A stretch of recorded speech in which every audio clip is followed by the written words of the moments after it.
Good evening and welcome. So, it's Wednesday, midweek madness here with a little bit more Factorio. Yeah, so I think it will be continuing from our last episode on Sunday, or last stream on Sunday, where we completed more or less the hub, and I still have some polishing to do on my own for before the video tomorrow. And then we'll be sort of today working on what is the next step. How do we make oil, red circuits, plastic, uh, sulfur, sulfuric acid, that kind of thing. how do we organize that in a meaningful way in this space? I don't know. We'll see. We'll see. So yeah, that's gonna be the next challenge. Yeah, and unfortunately, well, not unfortunately for me, but tomorrow there'll be no stream, so we'll be back on Sunday. Gonna be taking a little bit of extended break. Hold on. Oh yeah, I do have plans on Saturday. Yeah. So yeah, so unfortunately Thursday, Friday, and Saturday I take time off, and that means we're back on Sunday with more Factorio. So it's kind of a lot of Factorio. Tomorrow is also the release date of Assassin's Creed something something, Ninja something, and I'd love to play it. We are going to start playing it Monday next week, and then have that as our probably main game until we complete it. It's one of those games where once you get started on, you really want to sort of progress with it. Or if we don't like it, we're not going to play it. I don't know. We'll see. So that's the plan. And then we'll just sort of glide along until the next big thing comes along. So if you see something upcoming that you think would be interesting, then by all means let us know. And here I'm talking about new releases or updates, major updates to games that we've already played. Then I'm definitely curious about it, or some other game that's upcoming and could be interesting. But we're not going to be diving into old games that we haven't tried yet, because if I haven't tried them when they were new, then they're not going to be suddenly turned interesting at this point. I think so, but that's fine. Was the 20th of May was Captain of Industry, which I think is looking nice. Any news on Satisfactory? I don't think so. No random videos, or I checked Steam and there were no updates, so nothing about 1.1 for Satisfactory, or 2.1 for Factorio for that matter. I don't think 2.1 for Factorio is going to bring much in terms of sort of, oh my god, it changes everything, but more like, ah man, that was about time they fixed it, or something along the lines. What else? Yeah, well, we have Captain Industry with Dyson Sphere. We have, there was this Anno game that's coming out sometime later this year. So we do have some things on the horizon, maybe even Valheim at some point. And then, of course, there's also the opportunity that some new game comes in and just blows us away. That's always likely, so, or there's always opportunity for that. Yeah, I think so. Anything else going on? Anything exciting that we need to dive into? But before we jump into Factorio, it's they released a teaser trailer for Satisfactory 1 around a couple of days. Oh, they did. Oh, okay. Okay, is it the usual kind of teaser trailer where it's only if you spend like a million hours rewatching and frame by frame, then in the background you can see some little knob that's kind of new and maybe that's hint of a new building, or is it actually showing something? Is it something where you go like, ooh, that's interesting, or it's more like, yeah,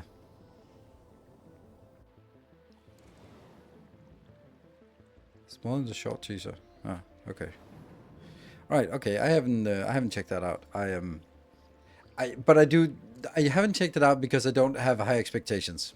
I've been watching your YouTube for a while. It's my first time here. Everyone, welcome. Tracy, welcome. Good to see you. Thank you for joining. And I don't know. I don't know about the thing is with Satisfactory is that I find it difficult for me to do another playthrough from scratch, and I also find it kind of pointless to do a continued playthrough from where we left off. kind of, yeah, it's kind of a little bit of a catch-22 there or something, where like on the one hand it's we want something new, but on the other hand I don't want something new. So let's see. So I thought there was something else. Like it was Captain. Oh yeah, Shapes 2 is also sort of on the docket before the summer vacation. And then there's Night Rain, Elden Ring Night Rain, which may be and may not be something. Then and some photo mode options. Woohoo! My screenshots.mods looks nice, but nothing game changing. Yeah, okay. Yeah, so basically just signaling that the development for Set Factory is over.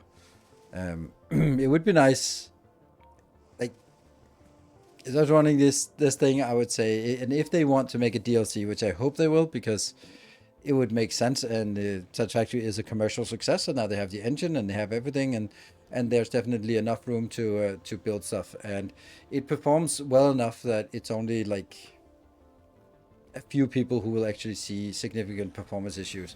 So they can definitely add more stuff to it. It's not like the engine is collapsing under its own weight. So, are you going to play some Valheim in the near future? Is the Frostlands released? No, then I'm not. Because what would be the point of playing it again?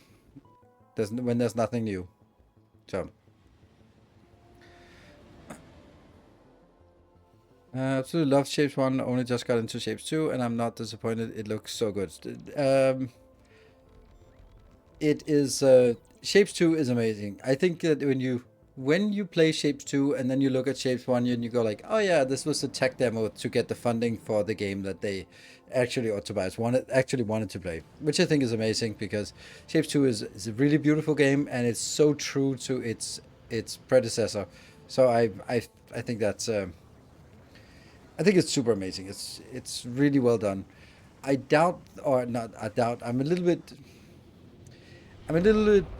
concerned, maybe, that that the game is solved, and I hope that there will be some new challenges. Hey, Buffs, thank you for the 58 months of subscription. Been with us all the way from the beginning, from before I started streaming on Twitch. Well, full time at least. From I started streaming on Twitch, and then I stopped and streamed on YouTube, and then I came back to Twitch 6 years ago. And you were from back before then. Although I had a few breaks, of course, but still. Yeah. um,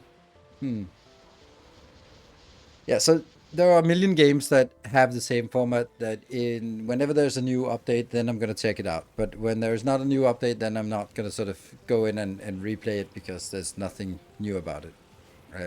That's, yeah. Darkest Dungeon is the same. I love that game. But I'm not going to just sit and play Darkest Dungeon, but when there is the Kingdoms mode was awesome, and when the next next campaign in Kingdoms mode is be released, then I am definitely joining in and playing that again. So those are the kind of things. Same with Dyson Sphere. Same with any other game, basically. Any of the games that I like, there'll have to be something new for me to jump back in. And then on very rare occasions, I'll go like, yeah, sure, let's just try that again, because I kind of feel like it. Like Dune Spice Wars is something that just caught my attention again, and I want to keep playing it. And I actually want to, I was kind of sitting here and I was like, oh man, I really want to play it, because I wanted to get some more momentum on it. It's super fun to play on insane difficulty, because it is actually a challenge to figure out how to solve things and sort of not be greedy, but not too greedy. Yeah. Let me just check on the sort of list of games. Not so many other games that are sort of yelling for attention. I was considering doing something for Desynced, but I think that the game is, I think Desynced had a great idea, but it just kind of got a little bit over ambitious with the implementation, and then it just becomes too hard to play the game, because you're kind of not playing the game, you're kind of preparing to play the game the entire game, and that's such a shame, I think. So there's the Dune Awakening coming. That's also May, isn't it? which is an MMO, which is awful, but still might be something worth playing. We'll definitely take a look at it. Yeah. Hold on. Is there a release date for Night Rain? Elden Ring Night Rain. Add to wish list. Oh, 30th of May. Okay, so that's not so far away. I mean, I don't know if I'm gonna be playing it much or at all, but I think it's interesting. Yeah. Cool. So there's definitely something, but as we would expect, it's coming mainly in May. We don't actually have any new games between now and May, but in May we'll also have like a whole host of games with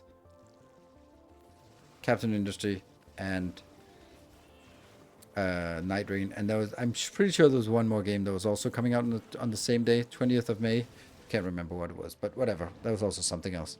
So definitely something, and in the meantime, we'll just see what comes up. But Factorio will definitely keep us entertained. There's always more things to optimize for masterclasses. So that's what we're gonna do today. It is tomorrow, but not a great game for stream. Yeah, I'm gonna play it. Oniram, I think it's actually pretty good for stream. I mean, it's not good for my stream content, but I think it works quite well for streaming. But it yeah, I don't know. I think it works well for stream, but it doesn't work well because it's not something that's has a big overlap with the core of the community. But it's still something I like that kind of game, and I played the other Assassin's Creed, well, the newer ones, and enjoyed it. So why not? Why not indeed? So there hasn't been any puzzle games lately. Like we played Talos Principle 2, and that was fun, but there was a period where there were like tons of puzzle games, or maybe it was just me cleaning up the genre. Why should play through a Mirage rather than play it myself? Yeah, cool. That's also kind of what I expect, because it's those kind of games are like you can sit down and play for yourself, or you can sort of watch it half and then you jump in and jump out, and then you can maybe just go half do something else, some other things while it's on. But if you play it yourself, then it's full attention all the time. Shape 2 was a puzzle game in a sense. I don't think so. I mean, yes, it was both a puzzle game and a logistics game, but I think it was more leaning towards the logistics game. But I thought it was a really good implementation of a puzzle plus a logistics game. Like, it wasn't really a puzzle game, because puzzle games usually have like one solution that you have to find. Here there were some things of the puzzles that you could not work. They could not be done, and there were some things that you just managed to get done, but that's kind of not really how puzzle games work. There's always a solution to a puzzle. Here you could make a puzzle for yourself that just didn't have a solution. So, oh, I wonder if I can do a sideways splitter rotator in one by one block. Nope, you can't. Oh, damn. Play Space Chem. No, I don't even know what it is. So, anyway, let's jump on in. I'm currently trying to get legendary core from upcycling grenades. There's no point in doing that. That doesn't make any sense to me. Why would you do that? Yeah. Yeah, I don't know why you would do that. It's such a slow build. Yeah, legendary coal is you get that from space. Done.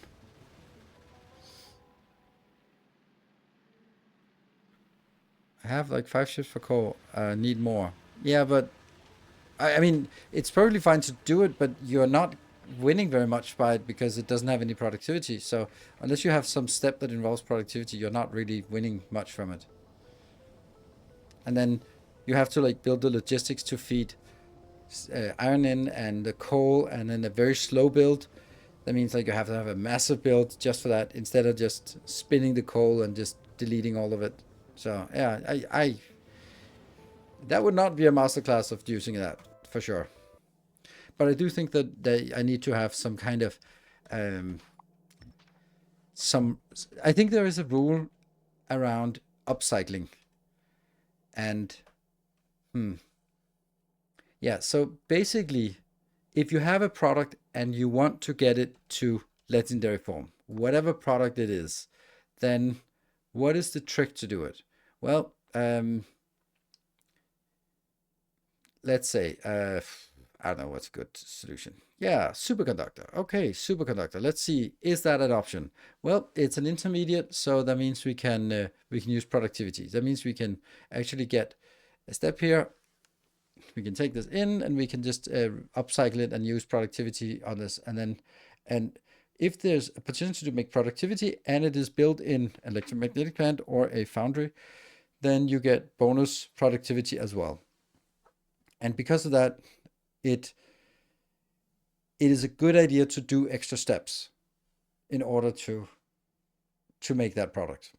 But if you want the superconductors, for example, then you want to check if there's any of the products here that you can build that breaks down into superconductors that is that's using productivity. For example, this one. This one recycles onto its ingredients. So that's a perfect example. So if you want to make superconductors, then what you really want to do is make supercapacitors and then break them down. If you can't find anything such as you just want legendary copper, excluding the space copper, then if none of these recipes here can be break down to itself, for example, did you break down to itself? Yes, no. There, scrap, there, yes. Okay, so that would also break down into itself. So if you can find a product, the target, if you can find a product that your target ingredient is an ingredient of that can be used with productivity, definitely do that. If not, it's kind of iffy whether it's worth it. So.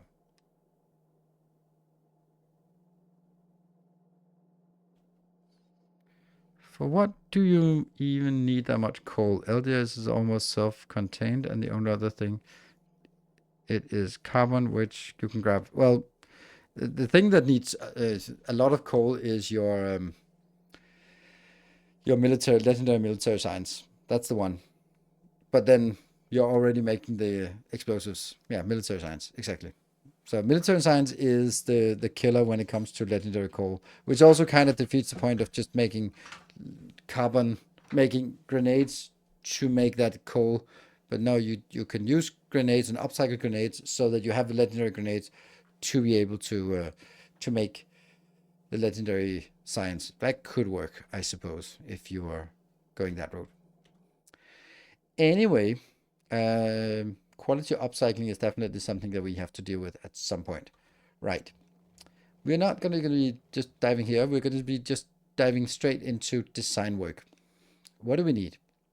Now, if we're saying we built this green circuit, we built the hub, this is going to be this one, needs some work still, but it'll be plopped down here. Then we have the science, but not all of it. We'll probably, well, we're not going to have this part of the science because that's the blue science, which hasn't been done yet. This part over here, I'm not super happy about, but yeah, it might work. What's the point of legendary science pack? Does the research better? Yes, 6 times as much. So if you see here, legendary is 600%. But if you have the choice between making automation science or with productivity or legendary science, then productivity, normal science is way better. However, at some point you get to some silly scale where it belt constraints, spaceship constraints, landing pad constraints start coming into play, and in that case, well, maybe making 1/6 of the quantity but making as legendary is a good idea. Also, a lot of the legendary science can be made quite easily on space platforms, and if they can be made on space platforms, then you build one, and then you just copy that space platform. And if you have 10 identical space platforms, then you're pretty good with it. So that's an option. That's what I generally do. Right. So in this case, we need to be able to put red circuits and sulfur on the bus. How would we do that? That's going to be like the first priority, is doing that. Then we build the blue signs, and after the blue signs, we're going to be diving into some kind of robot rush, because we're going to be needing a lot of robots exported here. So robots are very important to build, much more important than previously. Also because previously, when we built yellow signs, our robot rush build would be replaced with the yellow signs. That's not going to be the case here. So we need to make some... Yeah. Now, we only have basic oil to start with. And we're going to have to start figuring out how many we can reasonably have in our block here. That's probably it. That's not much. All legacy science is super easy to make legendary on a ship, except military. Crazy amount of coal needed. I would not say that purple science is easy, because how are you making the stone on the ship? So you're importing thousands of stone per second to a ship if you want to make it. So military and purple science cannot be made efficiently on spaceships. We have to consider whether we want to do a build that will then be replaced or be superseded, or what do we say? Whether we want to build this, whether we really want to build this, and then just sort of strip it down in a starter build. And I kind of think we do. And my idea is that we'll build something here, and then this one will be made for sulfur, maybe sulfuric acid, and then importing legendary stones from volcanoes is trivial when you're at that point.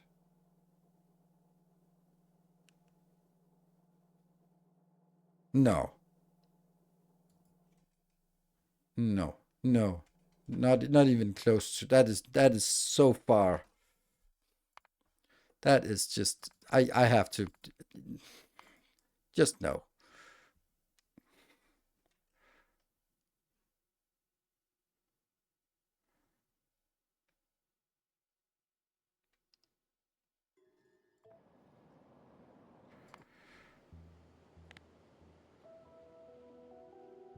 What is our... That's not our purple signs. Where the hell is our purple signs? I mean, you can do anything you want, but whether that's a good idea or not, that's the question. And this is definitely not a good idea. Where the hell is our purple signs?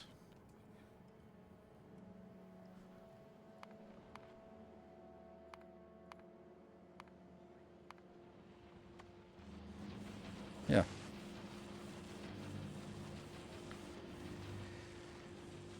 $200 per second. Yeah, so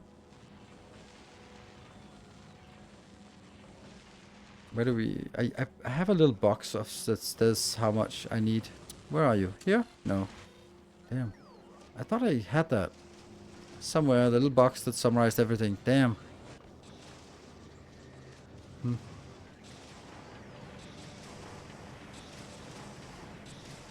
Yeah. So for 200?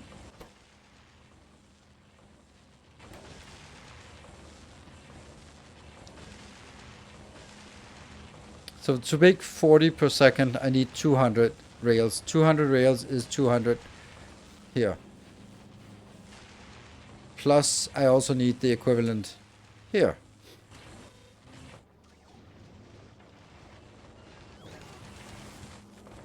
What the hell are you?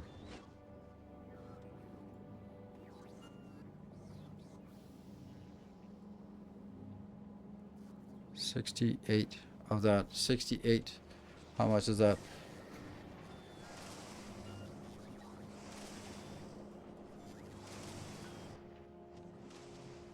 It's actually interesting how this doesn't seem to be... This doesn't seem to be enough. Like, why is it enough, actually? 68 here, and then...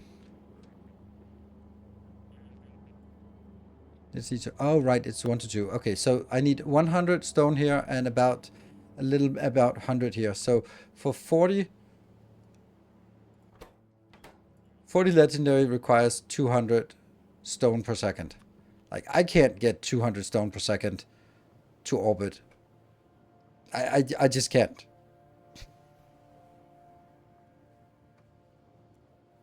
But it's a lot easier than military. Mm-hmm. Okay. I mean, I really don't see the point that you're sending legendary stone to orbit. That must mean that you have you're insisting on making it orbit, not because it's the better option, because it's certainly not the better option to launch. And you have the 64, even 64. How much is that even going to be? I don't know. It doesn't seem like much. And of course, it also depends on. But I'm at a point where I would need to scale up, and I would never scale up and sort of look at this and go like, yeah, let me just consistently get 200 per second to orbit. Because what is the stacking here? It's 500, right? Yeah, 500. So every 2.5 seconds, I have to launch a rocket, and that's only possible when it is stationary in orbit. But you have to move it back and forth because it can't really get anything if it's stationary in orbit. You need to have it collect so you can produce the other stuff, which means that it's best case it's using half its time in orbit, and that means you need to launch basically a rocket every second in order to keep up. I mean, it just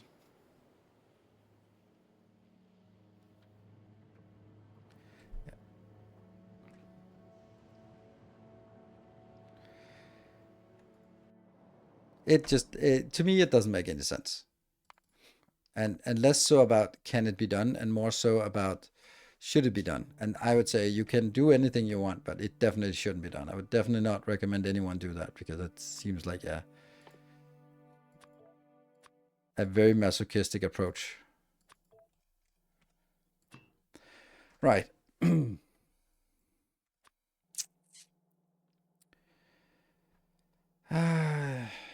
Maybe we need to.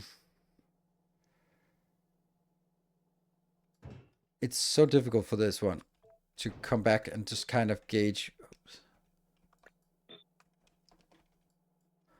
Here, that's only like 63, and then if we go in saying, okay, so that, how much is that going to be for plastic?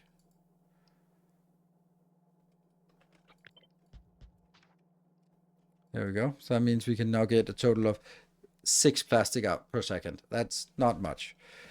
Let's do a design for red circuits so we get a sense of what red circuits is going to be now.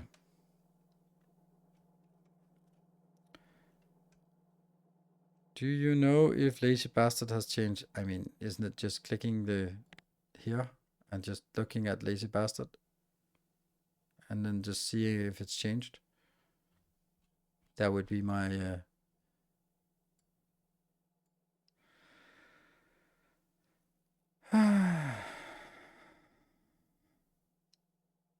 111. No, it has not changed.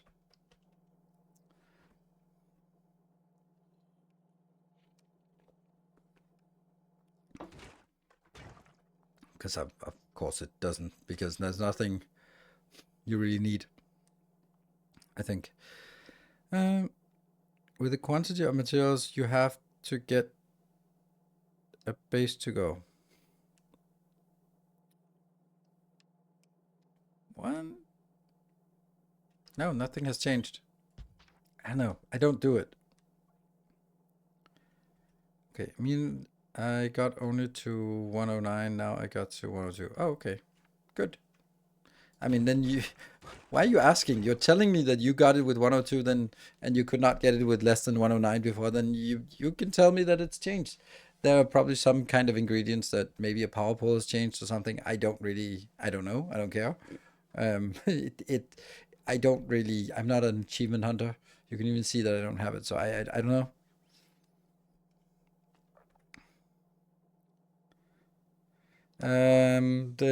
By overclock, no, I did not. I can't remember it.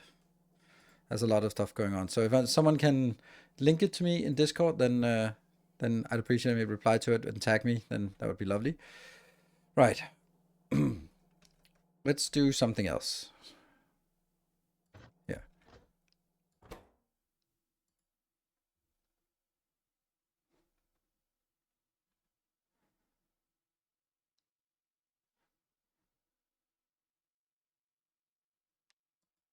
Yeah. Okay. I really should not watch these kind of things because it'll stifle my creativity by just going like, oh, that's nice.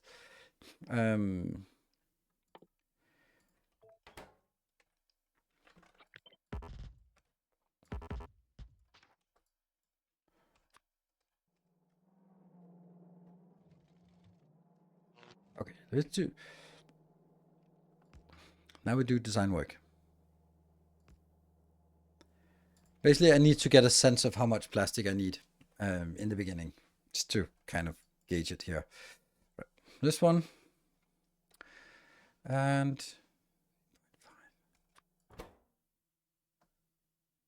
6 seconds.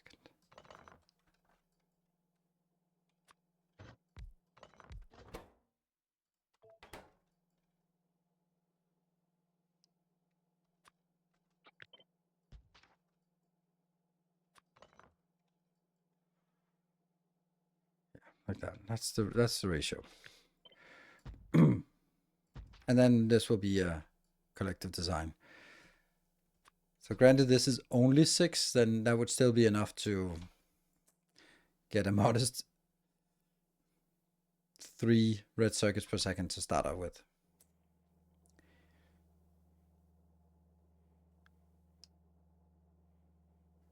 The idea is I'm kind of leaning towards having 2 builds here that are connected, one with oil and one with something else. Maybe it's going to be red circuits.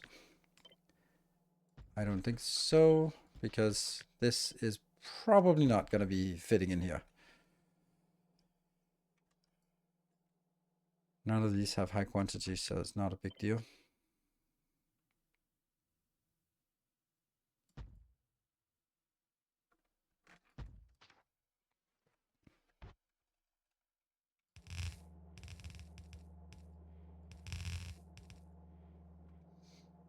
That's the combined road, and then out here we'll get... I don't really like it. It's taking a lot of space.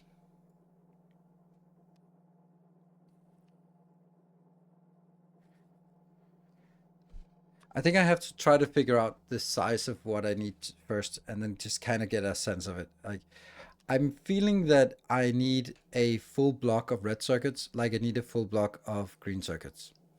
That's kind of would make sense with like 3 parallel builds, like boom, boom, boom, for example, fleshed out, of course. And I think that would make sense, and I would think there would be room for it, which would mean that I would have to get something else down here. Then we need plastic, and we need sulfur, and we need sulfuric acid. If I do this part, then it's barely making any. So I think I want to design it like this, because this is the harder design, and then try to get it some kind of ratio going here.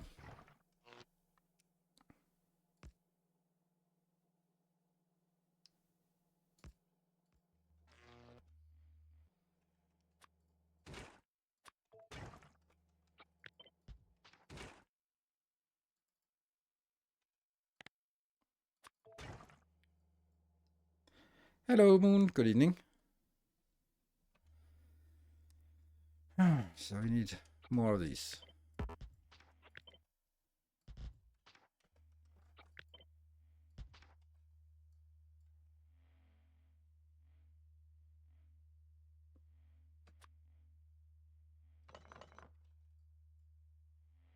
Pretty close.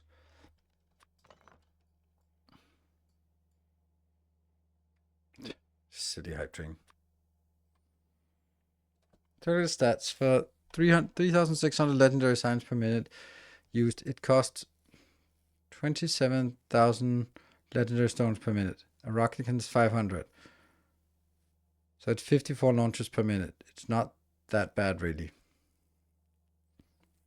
Okay, that's 1 per second. And that means your ship is always parked over volcanoes, because if it's not parked over volcanoes, then you can't launch all the time. Put the oil train in the base on the beginning. Oh, that's a good point. That's a good point, Mustavo. Yeah, I haven't really yet, but we'll get to it, I guess. It could also be here, because I'm not going to get green circuits in by train, so I could get oil in here and then unload it up here and then bring it in. That could be an option. Anyway, why is this so off?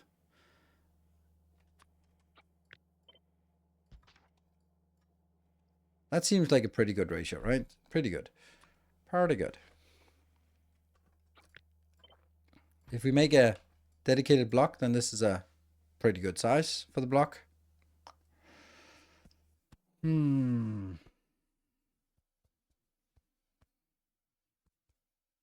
Yeah, I don't think I can make it better than this in a single block.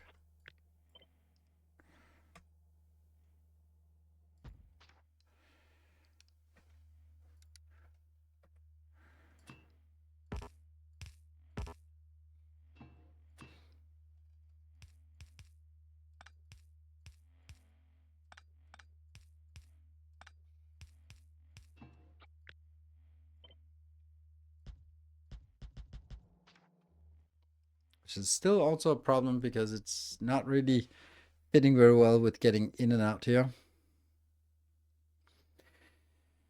Sim ratio is 827, yeah, but I can't fit 8 in here unless I find a way to get them closer. If I could get them like this close, oops, this close, then yes, I could do that, but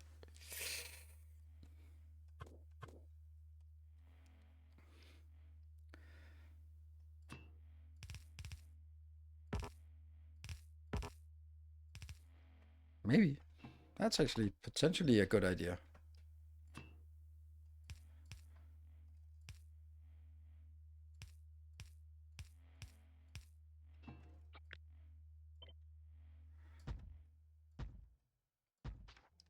That's better, right? And it does have too much, yeah. Technically, I can take one of these out all the way through, which would leave a very suitable location for a power pole.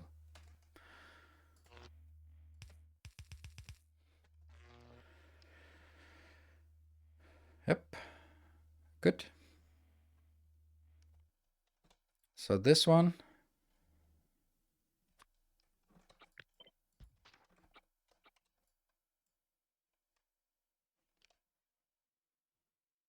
that's good, but this one is a little off.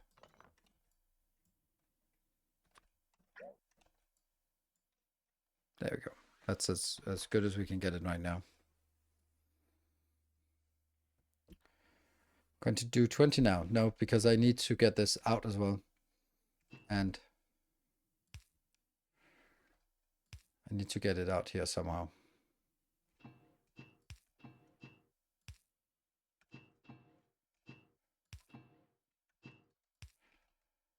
Somehow. And then the only one that's missing is this one. That's as close as we can make it.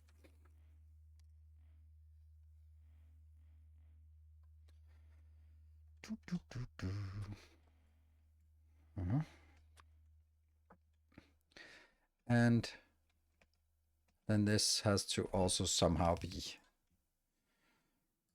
different.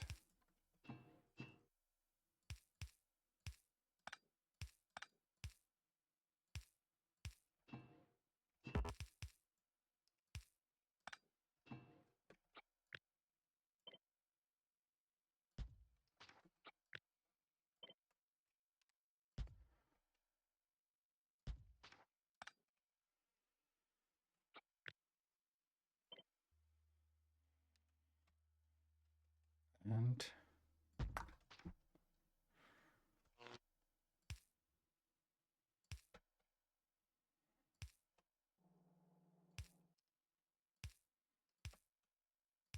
I mean, So far, this looks nice, I think. Not powered though, but yeah. Would you also include lubricant in this oil processing block? Yes, I would have to. That's a good point.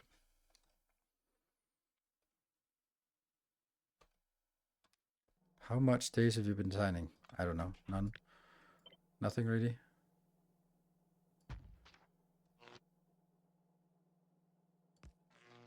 Hello, Mark. Good evening. Okay. So we need to have some kind of... I kind of want to get all of it out on one side. I don't know if that's possible, but we can try it.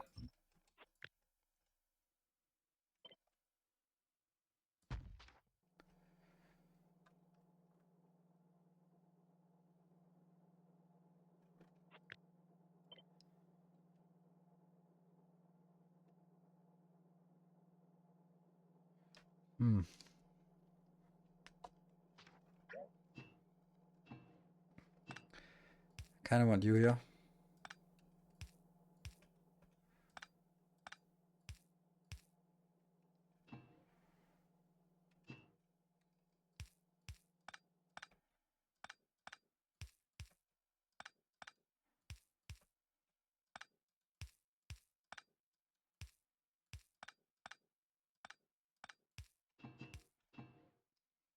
Maybe. Because that makes it easier.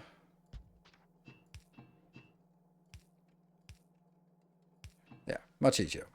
Yep. Happy?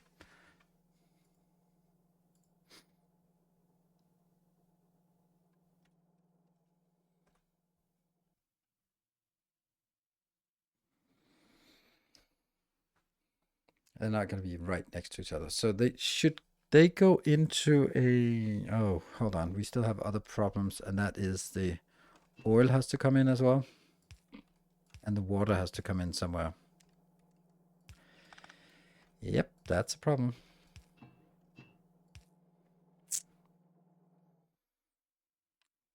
Yeah, then we lose our option for being... We're not doing modules in the first, correct. I don't want to design it for modules. I want to design it without modules, and then when you put modules in, it'll work a little bit better. Because you can only get tier 1 modules anyway. And they don't really make a big difference. Yeah. I think the oil has to come in differently, but it's the water that has to have its line here, because I'm going to need the water further up anyway.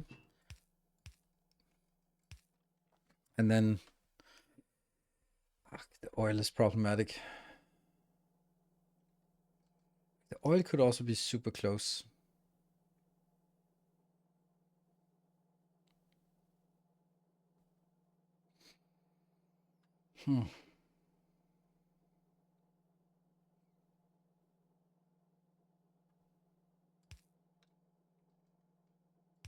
Sucks. I'm thinking like...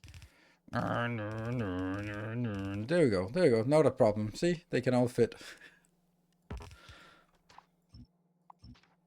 Yeah.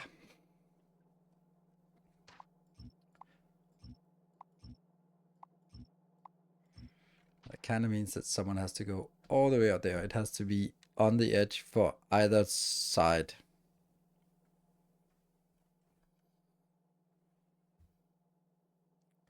There is no other option, right? Or at the back, doesn't matter.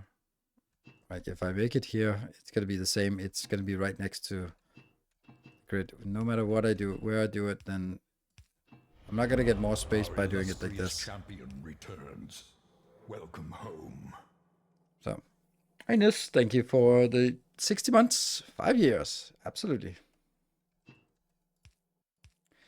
Okay, so what would be the next thing? The next thing is going into a combination of this plus some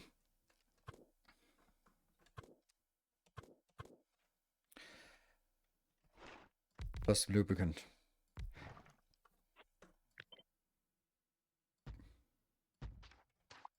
Yeah, So this is definitely like a full row like that.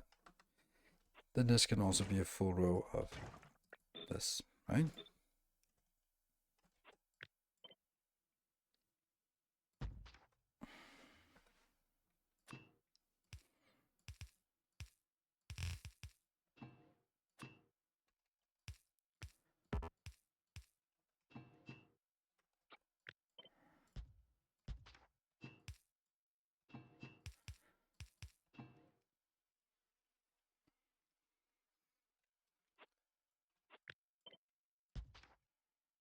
And then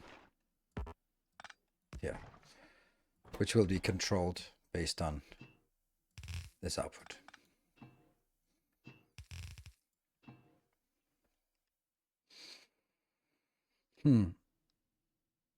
Why I put all the pipes in concrete? Yes, I could do that, but I'm not gonna.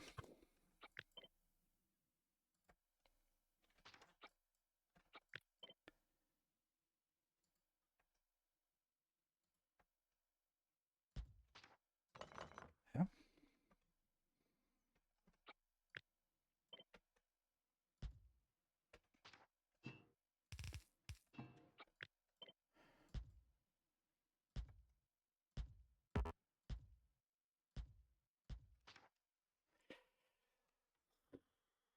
I don't like it. But anyway, so I've been continuing my work on a recipe switching hub on a sushi belt. I got a version now that has no duplicate recipes and always selects the highest need. The problem is that it got really complex with 7 combinators per machine. It was a fun challenge, but far from practical. And it still gets stuck outputting the rest materials of a nuclear power machine. Yeah. Awesome. Sounds great, Mark. But this is kind of the rabbit hole that I kind of saw was coming. And I think that I did myself a service by seeing it and avoiding it. See, this is also like very much valid. The only question is now, hey, have we just compacted it too much? Or this is super compact, but the rest of the block is kind of empty. So the things we want outbound here. I know you made the right choice. Still saw it as a punch house. Thank you. Yeah. Space out for beacons. There will never be beacons. Beacons have no place here. Beacons come after we build a base on. No. When do you get beacons? You get beacons after purple. I will not make purple science on Nauvis. I will make it on Volcanus. That means I have Volcanus, and that means Volcanus will be where I build it. So, yeah, sulfuric acid is not an option because sulfuric acid is where is it? Where is it?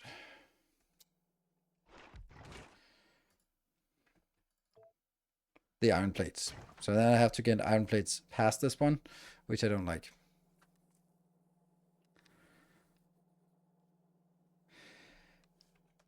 Yeah, I wanted to actually make. I could make sulfur would be a good idea to make. Because I don't need sulfuric acid until I need batteries. And I don't actually think I need it for or batteries or for blue circuits, right? So I could make something like this in here. I don't think I can make plastic. I think plastic is because that also needs something else. But it's if it's just the same things, then yeah, I could make a line come out here of sulfur. Uranium mining is not going to be relevant, I think. I think that that's going to be much later. So, but yes, if I do that, yeah. I'm a little in doubt about this one though.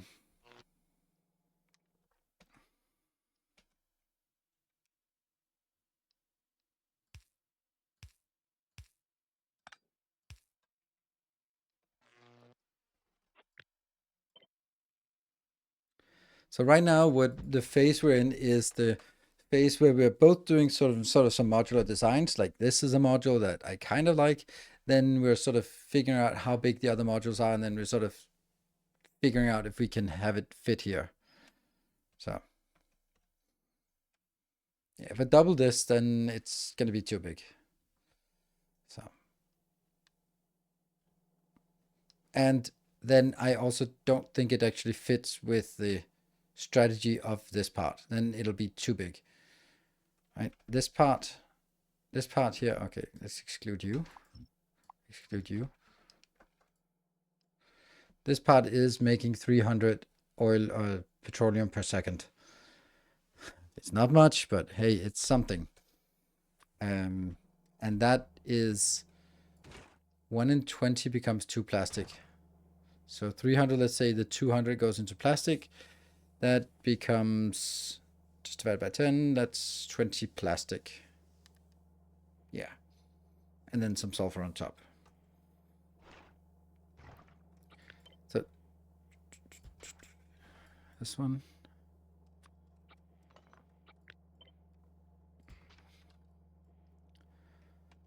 $200 and then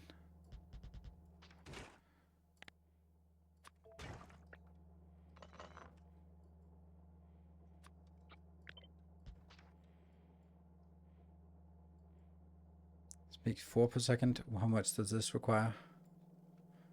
0.75. Okay. So I think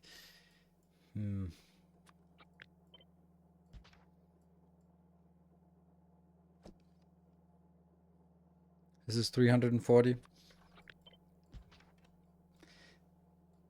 This could be a reasonable amount, I think.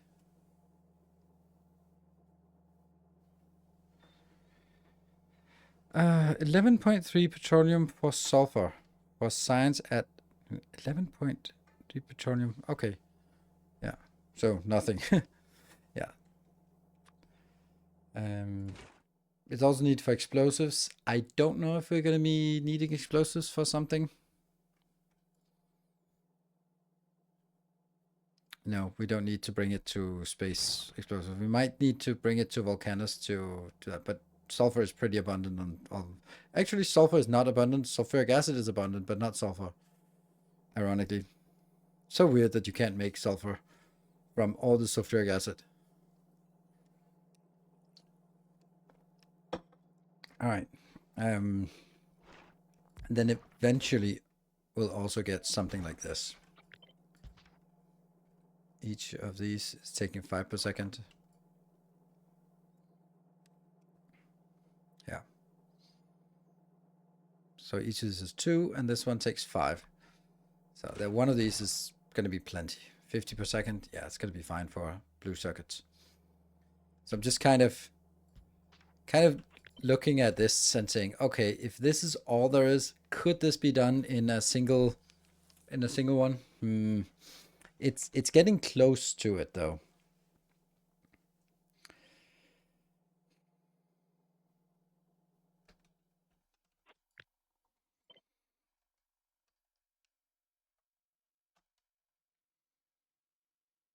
What?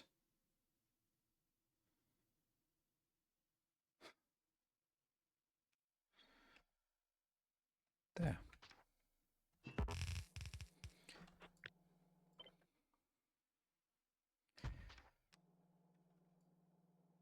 It's 14. This is 14.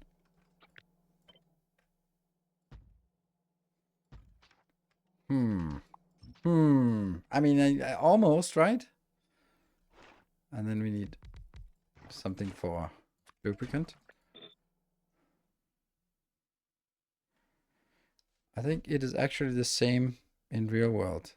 There are ways to get sulfur from acid, but all of them are expensive and not used in production. Oh, really? Okay. Yeah. Yeah, I mean, I guess that makes sense because the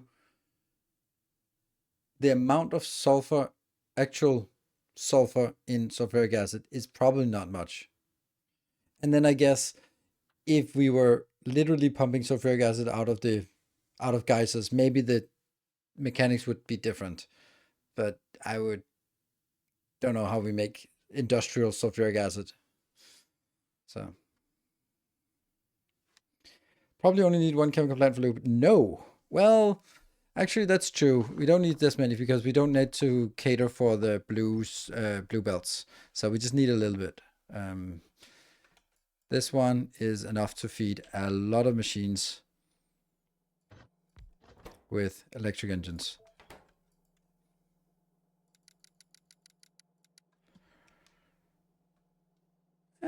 Actually not. 18 machines with electric engines, and that's, we won't have anything else. It's only for engines, yes. Let's do that. Only for electric engines, and electric engines is used for only here on this. It's only used for rocket silo, asteroid collector, crushers, robots. This is interesting.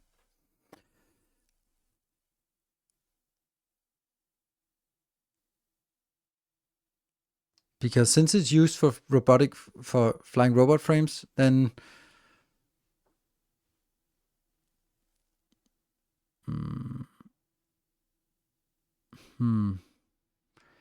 so the majority of what we need is actually really late game, like these 4 things. Those are the ones that use the abundance of it. Of course, we're going to need a constant supply of flying robot frames, but am I making the flying robot frames into the robot builder up here? Let's say I'm just getting distracted because everything has to sort of be weighed in together. This one is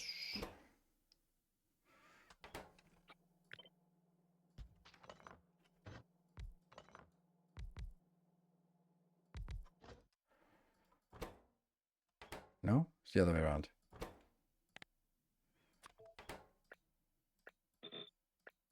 Like this, right? Yeah, even. And this would make 0.15 robots per second. Ew. 0.3 robots per second. Maybe like that. Oops. Maybe like that. Huh? Yeah. Half a robot. Every robot every 2 seconds is probably what we need. I'm just kind of thinking, so it's not very much lubricant we need for this. And even if we take one more, then it'll be 9. Yeah. Good. So let's ignore that and say we don't need much lubricant. So 1 machine for lube is enough. Probably, if we need to be really strict about it, for now, but later on we might need more. It's also, I just haven't decided whether I'm going to make engines as part of the Robot Rush, and if I do, then how are we going to get it to the all the late game things? Or I'm going to make robots or electric engines 2 places. I don't know. Because there's also the other part is, well, if I'm only going to need 1, do I really need it here? Or do I just say, okay, just grab some heavy oil and deal with that? But I don't know. I don't like the old Robot Rush is kind of doing the balancing, and I don't think that's a great idea. I think I want to rely on this one instead. Okay, let's try that.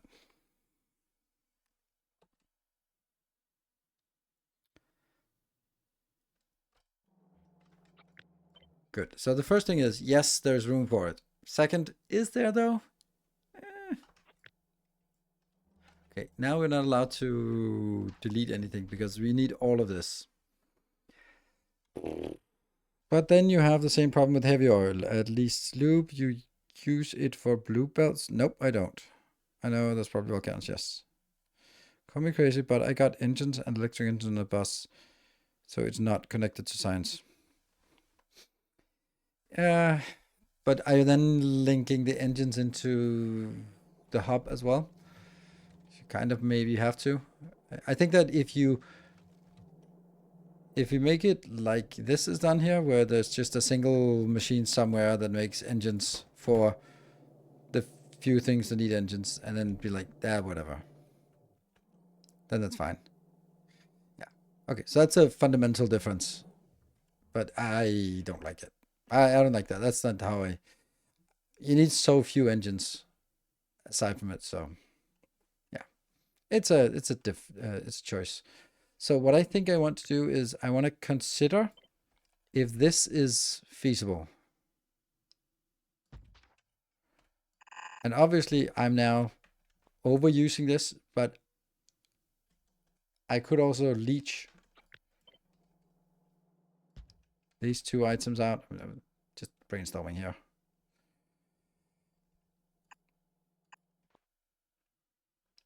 Oh, it's because I'm in map mode.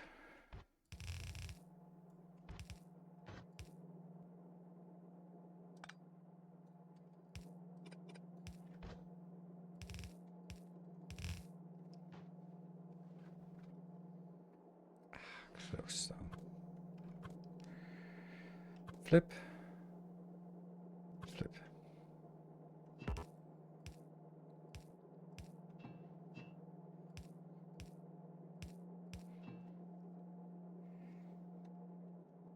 Hmm.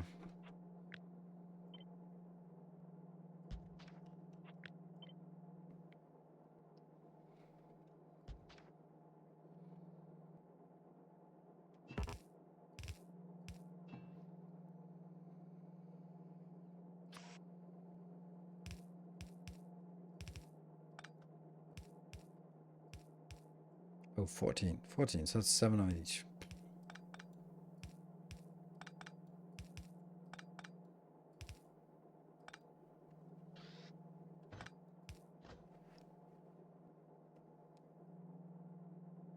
Also coal in, damn it. But I like this. This is really compact.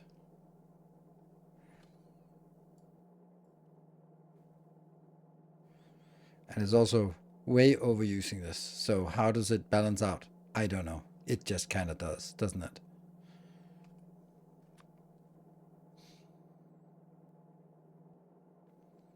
And I need to check this. This is making 28. So it's just 1 belt in, but it's also 1 belt out, but it's also just 1 belt in.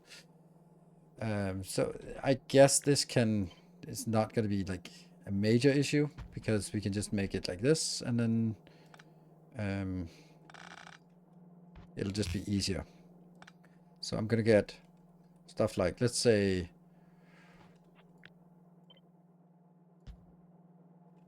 this is then the coal inbound. Coal inbound.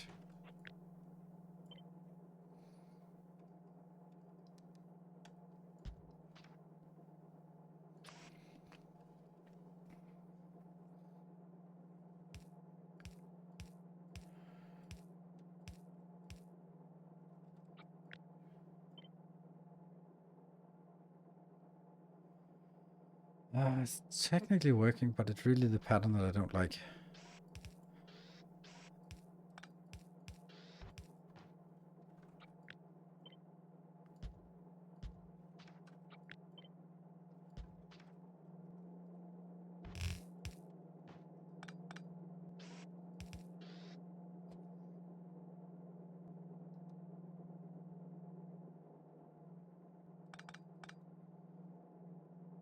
I don't need any forbidden belt weaving. This is, that wouldn't even save me any space. We like this. Oh, we like this. Then this one here has to be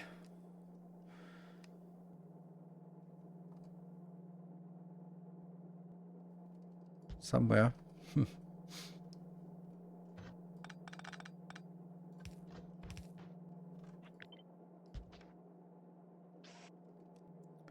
Which you then grab.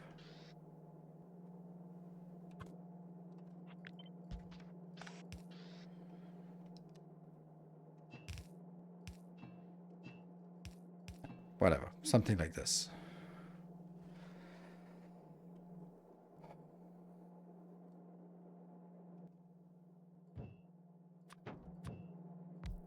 In a box.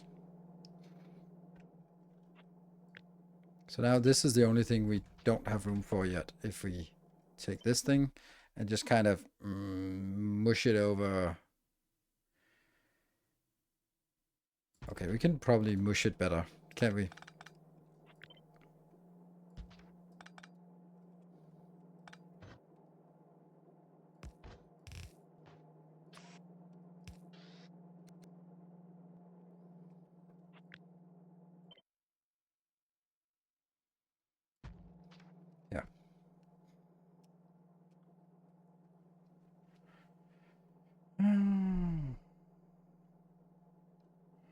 Batteries and electric engines drill right. Will one be enough? Batteries? Electric engines. Batteries need sulfuric acid.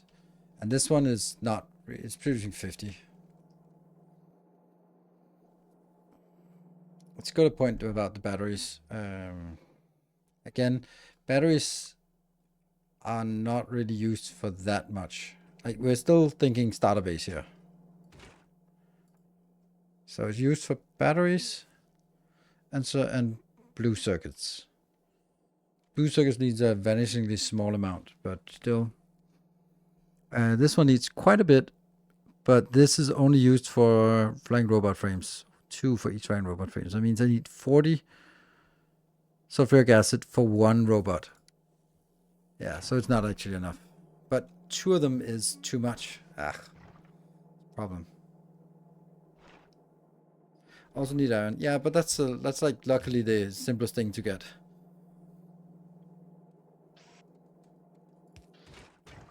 Huh.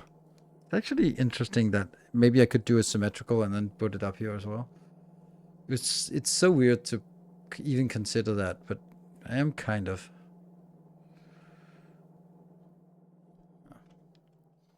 This thing here.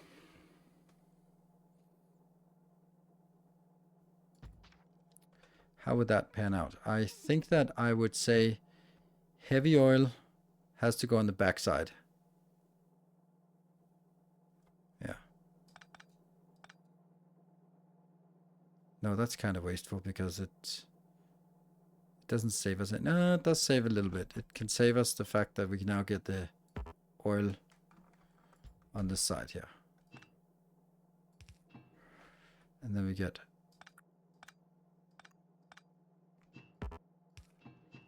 the heavy oil back here, which can then go into something.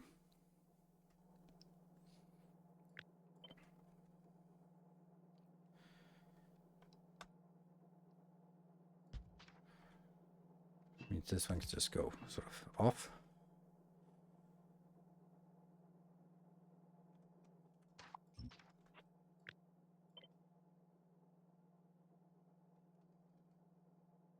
Where's the light oil? The light oil is there and there.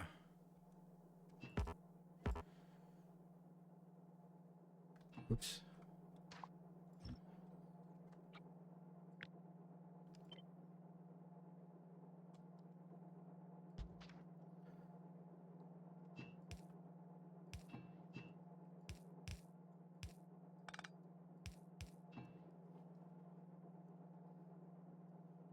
And that would actually fit nicely as something like this, except this. That's not actually as awful as it could have been. And then I think these have to be switched.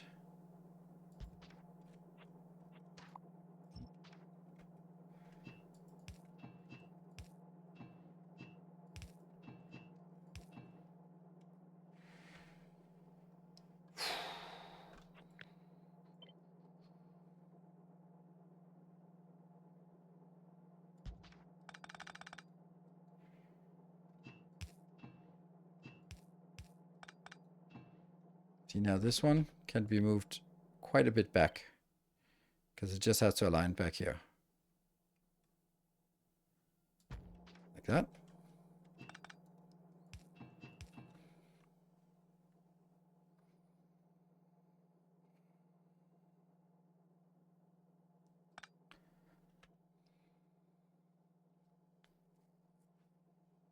Kind of thinking, could I do like this? But that would conflict with this one. Damn.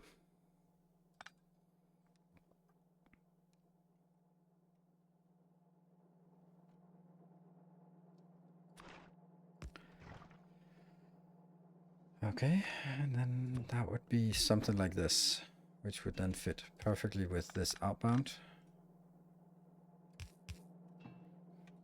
Okay, so let's see. So that's the heavy oil going in here and then pushing upwards once this is done. Then it pushes directly in here with the light oil. The light oil is now pushed in here.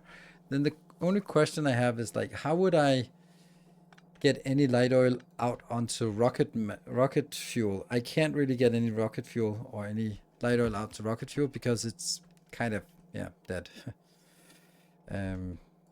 Although I would, I don't know what you are. That's this one.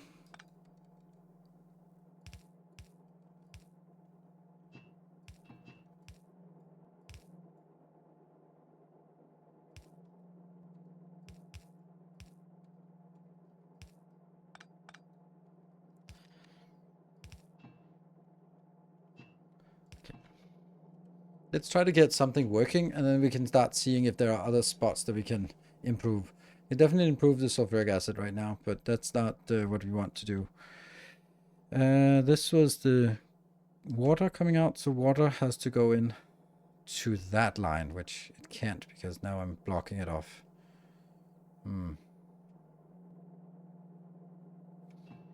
But I'm also thinking this is not it anymore.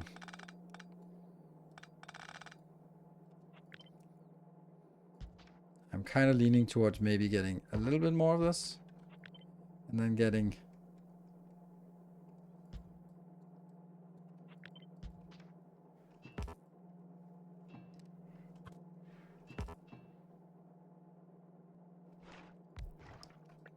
like that.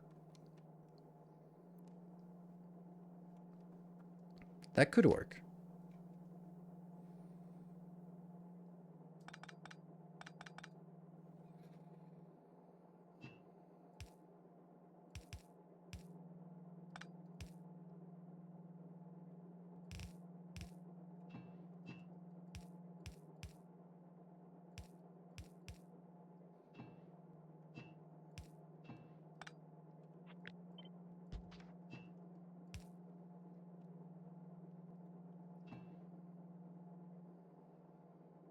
Something like this.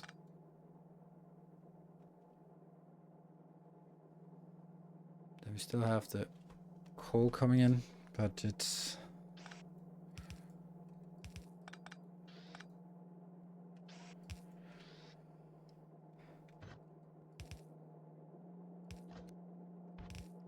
like that.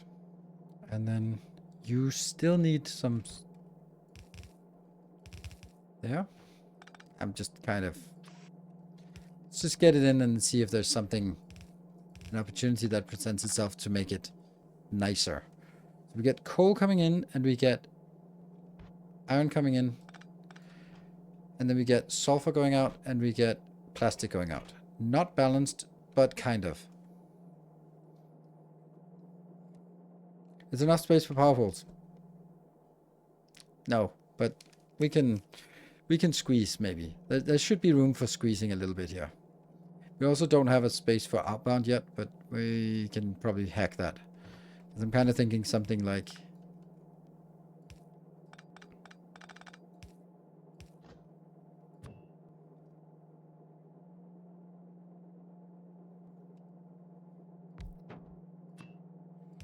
something like this, and then that's out, for example.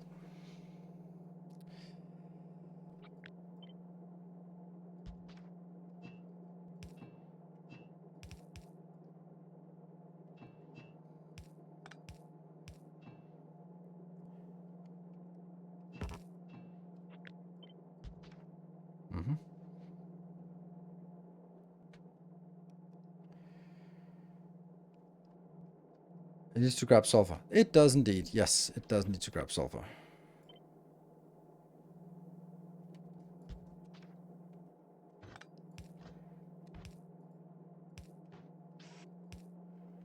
And that is not going to be fast enough.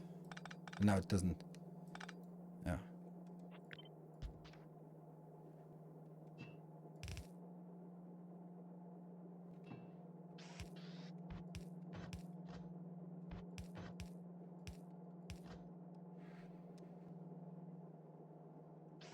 This is not even fast enough either, but it shouldn't be working at full speed.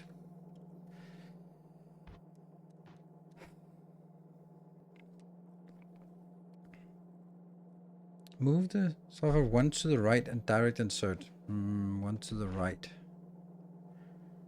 But then it will only get from one, and this one is not producing enough to keep this thread. Then it would be a waste. So it has to be in between these two if it's supposed to make any sense. Which means I need another line in here or on the back, and no. Because then I have this consuming 5 per second, but only being fed up to 2 per second. That's just not a good deal. This way I can consume as much as these can grab. This is about 3 per second, and this one is more. Isn't it 3 per second? Maybe that's when it has full stack capacity. It only has small stack capacity, so it'll get whatever it can here. Top middle software camera plant is missing water pipe. Top middle, it is. Thank you. Right. So what was the problem now? Now the problem is power ports. Okay, that's a different matter. Not a trivial one, but hopefully not a overly complicated. Yeah. It has to be small power ports. Nothing fancy here.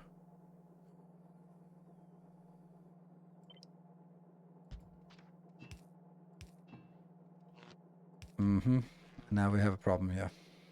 Actually, no.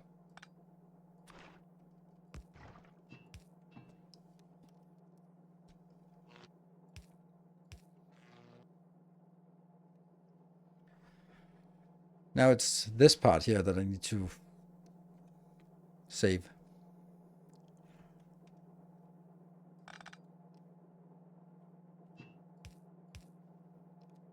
Right?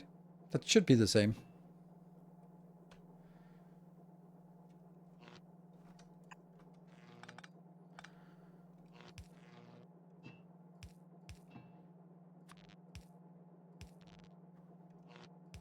And then something down here in the middle is also, right?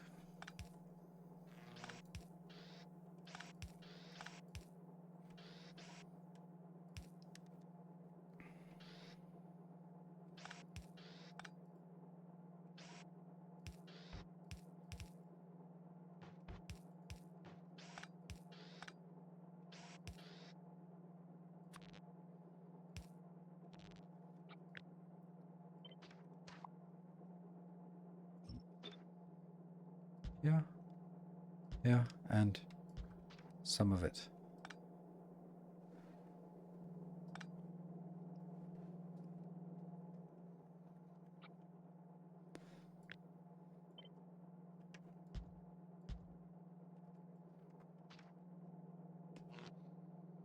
Yeah, see, now that's a problem here. A new subscriber arrives. It fills you with determination. It works, but it's not pretty. And the No Man, thank you for the prime. Welcome. Heavy cracking, missing water. That's true. Have returned.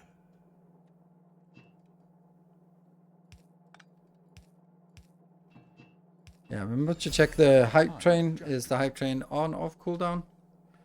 It is apparently not cooling down. So this one is a little bit off. I could also twist it so that it goes here, here, here, and here. That might be better. Let's try that and see how that works. It's this, Tales of our and endeavors proliferate. this.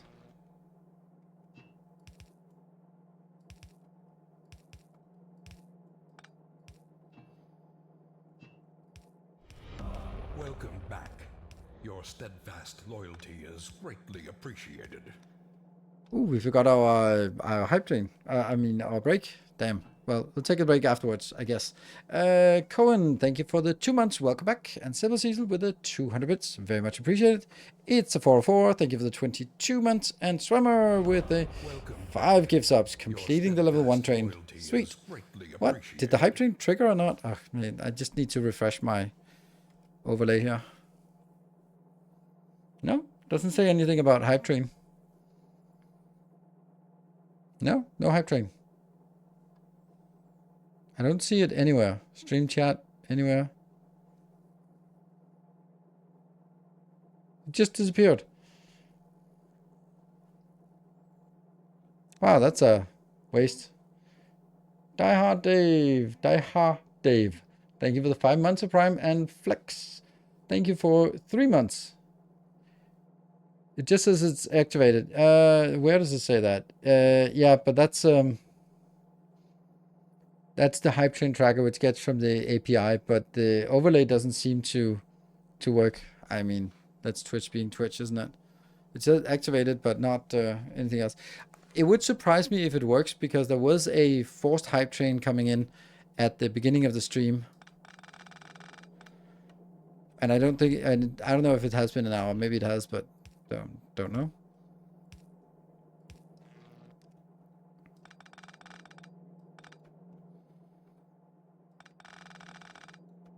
I think this works better.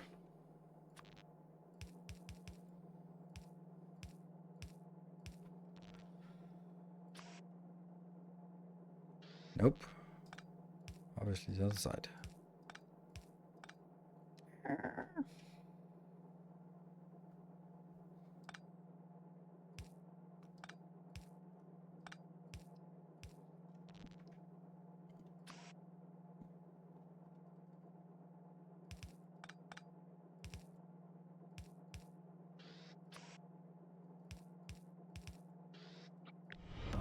Our illustrious champion returns.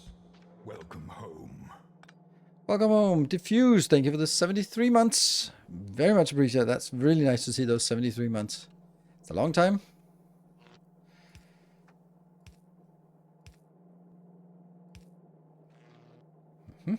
And this part should then just be superimposed. Everything should be online, yeah. Very nice. And then I'll do the same thing here. That one. And can't quite get over here. So we'll do that.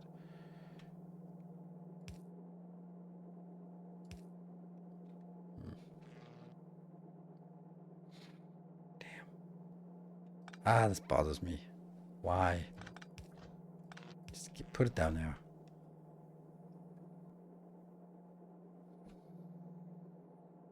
Oh, you're grabbing from somewhere that doesn't exist? What? Oh, right, like this. Oh, you're supposed to be outputting. Ah. Do you already know when the video about the hub will be on YouTube? Tomorrow. That's pretty straightforward. It'll be there tomorrow. Oh, right. Look at that. Beautiful. Water comes in and goes up and goes around.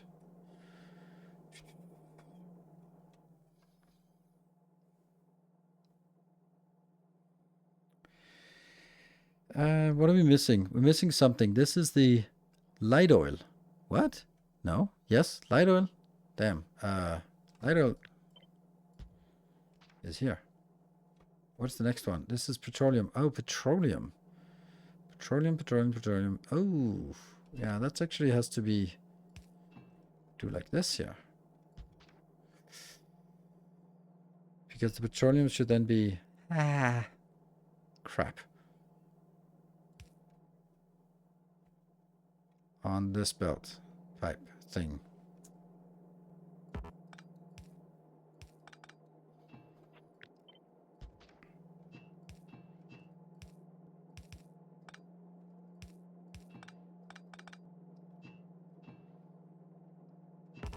Seems weird to do that, but they have to be able to slide across here. What about this? This is not connected. Like that.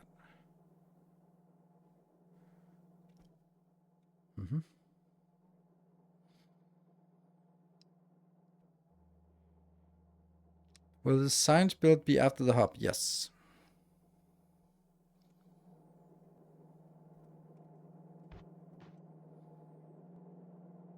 And then we still have something else. This is the petroleum. So petroleum is in there. That's going to be, you're going to go out. And instead, that's going to be petroleum. And 2. I'm going to get you. And there. This is connected. Woo. Is this working? I don't know. I guess we'll find out. Luckily, it's easy to find out. What we need to do is we simply need 2 things inbound, and they are positioned at pretty convenient locations.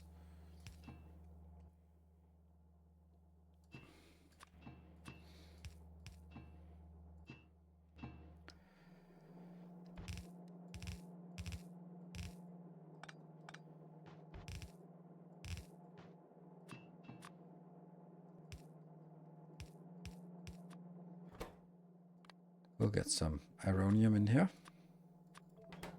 And we'll get some collium in here, or carbonium. And then we'll get some heavy oil in here, or crude oil. We'll get some water in here, and then we'll see what happens.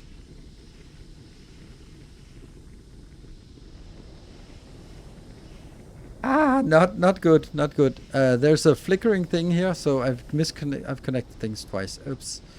All right, that's luckily that's easy to fix by just doing this.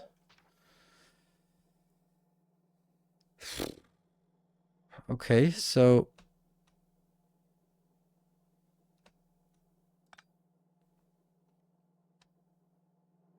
okay, so let's trace the light oil here. Light oil.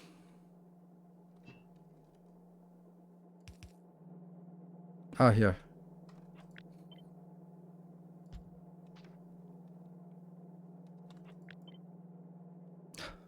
One off, as always.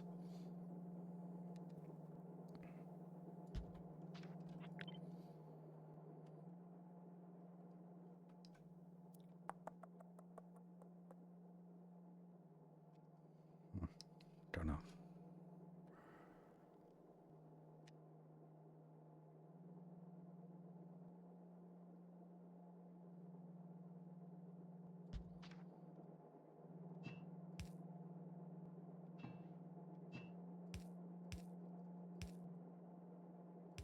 Yeah, and this one I should also.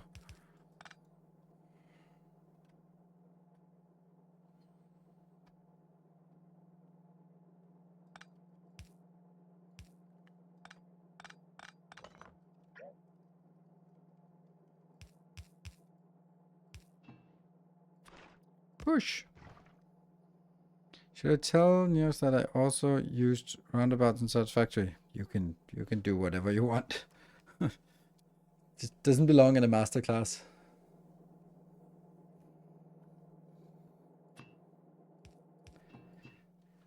This one is remove. Does it remove everything if I do that? Maybe. Okay, so now we'll try again.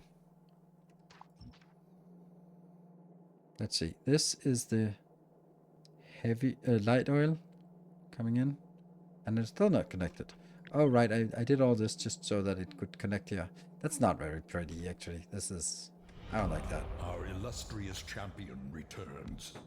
Welcome home.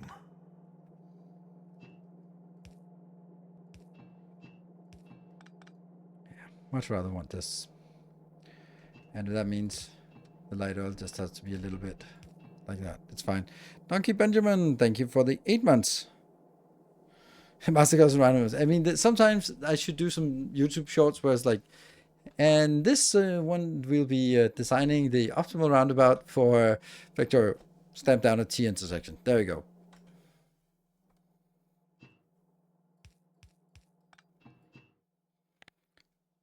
Crude oil and water. Let's see.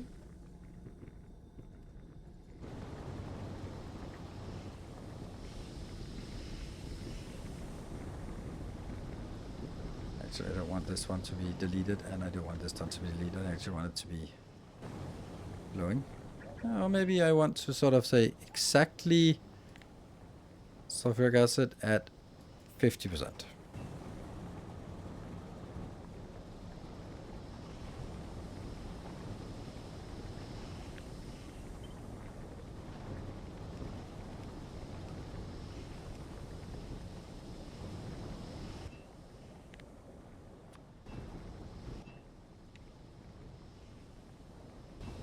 Yeah.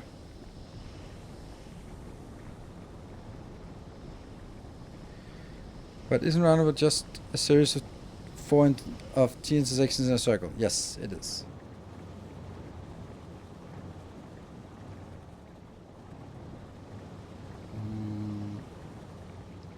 This water doesn't connect. This water does connect. I mean, this is a really nice build, actually. I like it. I think I want to move it one down if I could. There should be one tile available for moving it downwards.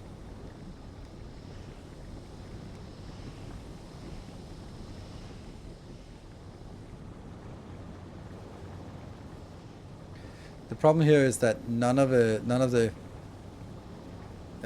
sulfur actually comes out in the belt until we have filled this one up.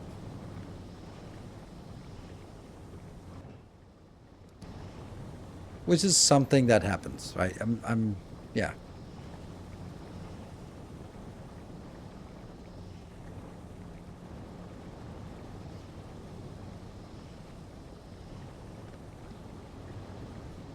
And then the only circuit logic we have is this one, which should just say only push when there's at least 5,000.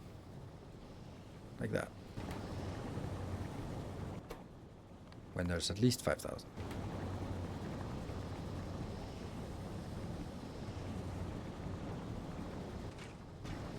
It would actually be nice to have the bottleneck mod just to see if any of them are not working. Like this is obviously not working fast enough because, yeah. Because we're not supporting it. Oh, actually we should be, what the hell? This doesn't make any sense. Then there's definitely a problem. Oh, right, this is not getting enough inbound. Okay, so what if I killed this plastic line? Then we should see that we get proportionately more sulfur. This actually wouldn't work in the old liquid system, but it works in the new liquid system. Why it wouldn't work in the old is because I would output here and it would be much more likely to go in here than it would be to go into this one. This one would be starved, but now they're all sort of a little bit underserved because now it goes into the collective fluid buffer here, and then only from there will it go somewhere else. So, then the only other thing remaining here could be something like an output for light oil, which I think we could squeeze in somewhere.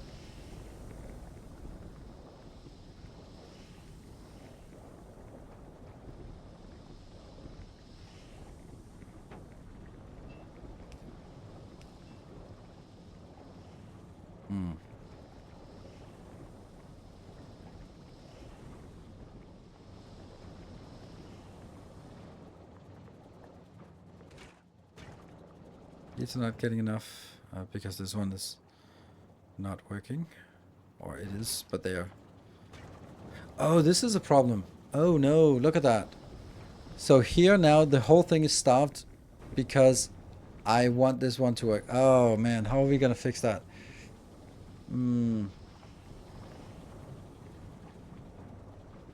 Maybe we don't. Maybe we don't have a circuit network here. Maybe we simply say that this is one network and then some will be allocated here and some will be allocated here.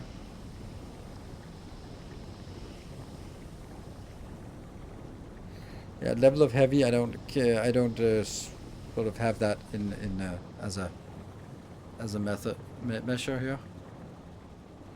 Interesting how you get not getting anything. Why? This looks, oh right, because that one is not actually there. There we go. Now it's working. So right now what I'm getting is I'm getting a third of it. Or how much is this using per second? This is consuming, if I look at this part, it consumes 100, so it'll be like a quarter of it goes, no, 20% goes in here.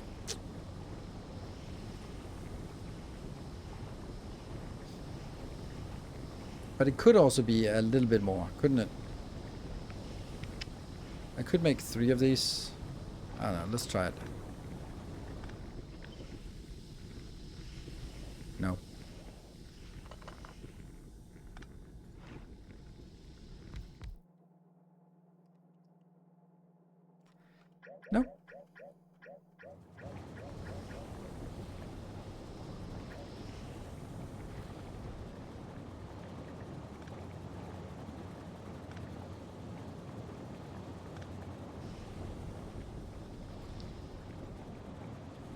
Well, it's not going to be new doing much. After the first heavy cracker, and just limit the other 3. It's a hack because this part is producing 80, and even if I do that, it won't be consuming 80. So I'll still be running short. Instead of just only consuming 20 force, then I'm consuming 40 forced. It'll still be stuck. So I'd need to be something like this to get, well, this would be enough, because that can now consume everything. That means the last one is only consuming. So I feel that I feel this is gonna work with the amount of lubricant we need, because we don't really need a lot of lubricant, and with just scaling this one up gradually, it's gonna be fine. Yeah, I think.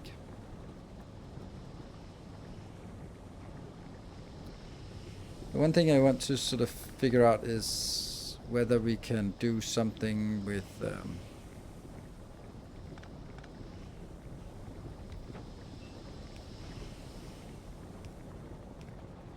yeah.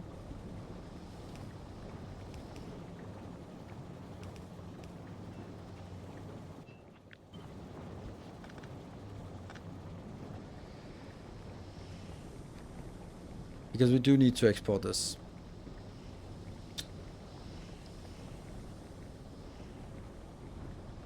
I don't like this export location.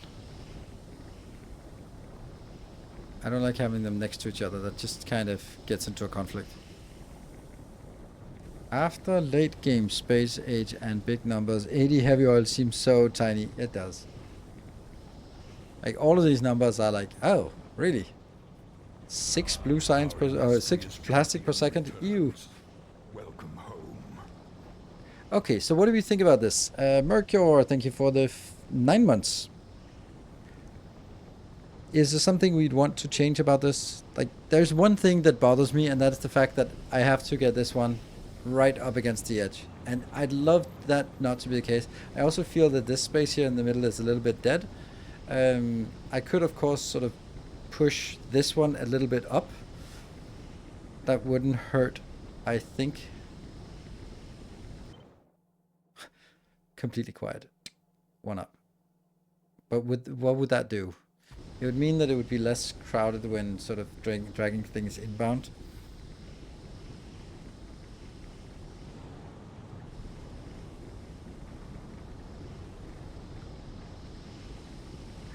That didn't do anything.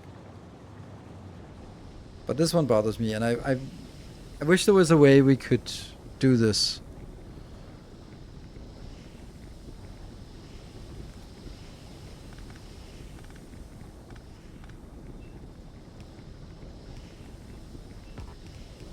It's smaller impact.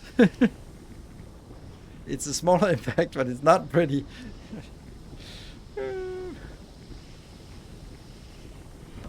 Our illustrious champion returns. Welcome home.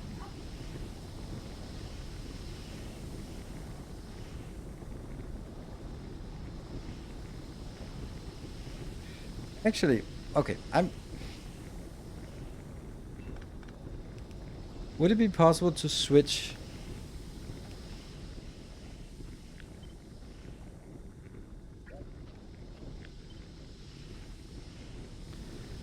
I'm gonna try something.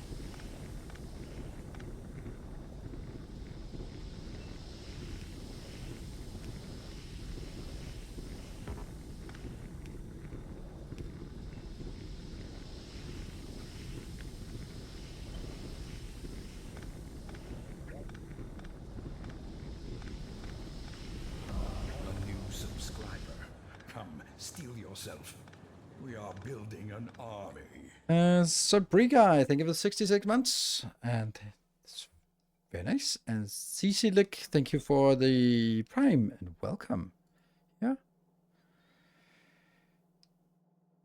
How does this not fit?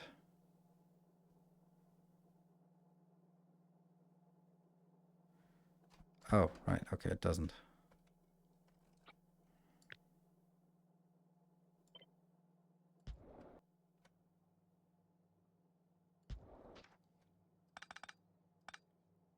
Oh, Damn it. I was just thinking I would be able to do this part, but I can't because as soon as I do this, they merge together. Damn. And now it's messed up again. So the best I can do is this one. Which means it doesn't matter if it's top or bottom.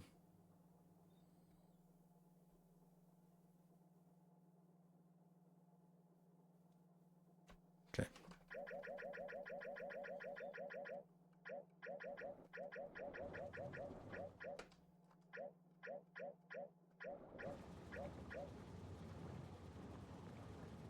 That was the infinity pipes.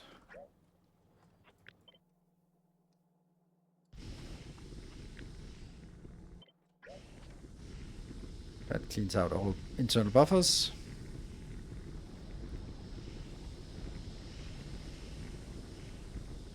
Flip all output horizontal and start with petroleum on the left. I don't see why that would fix anything. Oh, it's still a problem. I still got leaked that in here. How did that leak? How did that leak in here?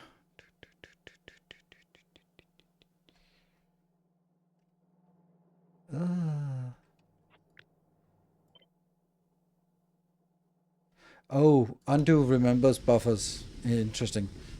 No, it doesn't. It's still messed up. How did I mess this up now suddenly? Where's the problem?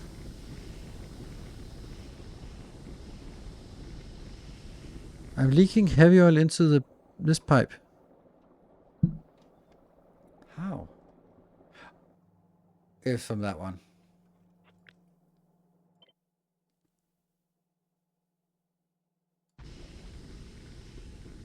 And then there's a stupid hype train coming again. Oh my god, I hate these hype trains. I hate the fact that they're just completely broken. Because there was a good momentum on the hype train that was cancelled by Twitch not long ago. Damn.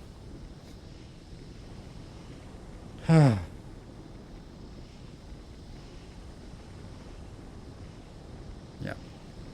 I think this is a good design. Oh, it starts at level 1. Do you guys see that as well? It starts actually with the stuff that... Okay, so maybe... Can we just see... Now I'm getting curious. Yeah, I see this as being... No, it's only level... No, it's not level 1. It is towards level 1. Yeah, okay, never mind. So it's just maybe the one... Yeah, okay. Heimdall, thank you for the 61 months. I don't see psychologic to keep it going to not clog the system. How will you manage? I don't know. What is causing it to jam? A new subscriber. Come, steal yourself. There is like we can do if we want to do if we want to do circuit logic, it would have to be here.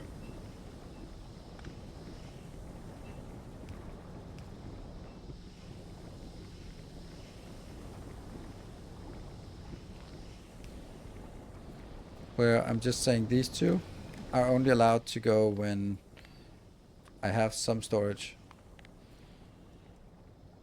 Like that. Yeah?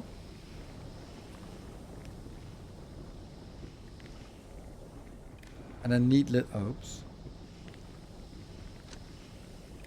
Neat little feature. Copy, paste. Then it actually copy paste over here. Woo! So when these are active, this is active. That means I should leave it as green. So it's going there. There you go. Was there any information about hype train bullshit? No. That it doesn't work. It just doesn't work. It's just broken.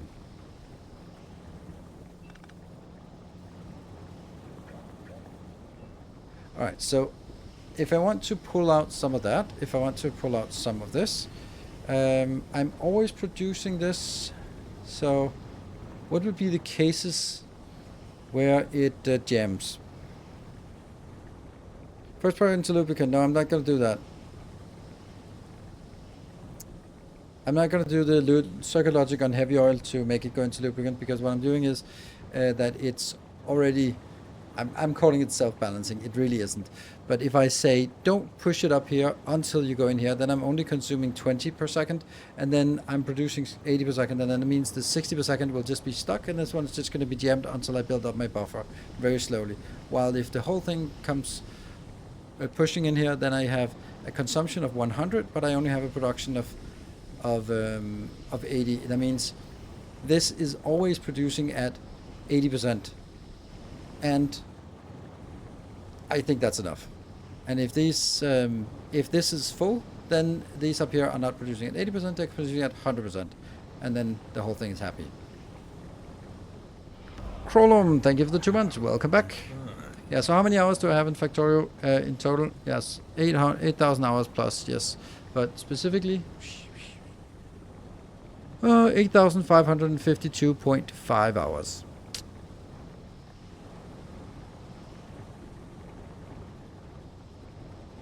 Can't you read the machine? If full, you can pump.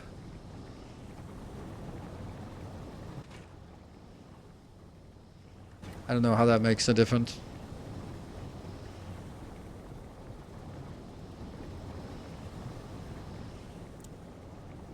There will be some things like I'm generally pushing things towards petroleum, but I'm always allowing some lubricant to be made. Remember, this lubricant is only for robots and electric engines used for asteroid collectors. So it's a very low quantity. It's not used for yellow science because that doesn't get built on this planet. So it's very low quantity. We don't need it for blue belts because that's not going to be made on this planet. I don't make yellow science on Nauvis. That's a bad idea. Yellow science belongs on yellow science and purple science belongs on Volcanus. It's too good. Thank you, Lodito Hon. Thank you for the 5 months. More yellow than petroleum, than heavy oil. Sorry, what?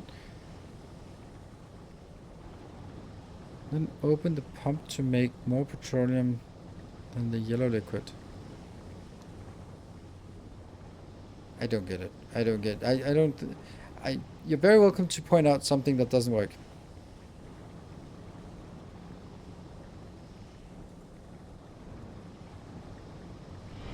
Tales of our endeavors proliferate.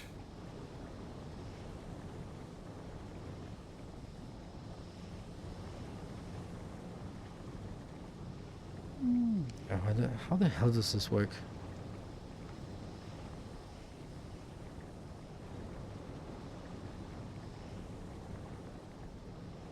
I wish I knew how this works.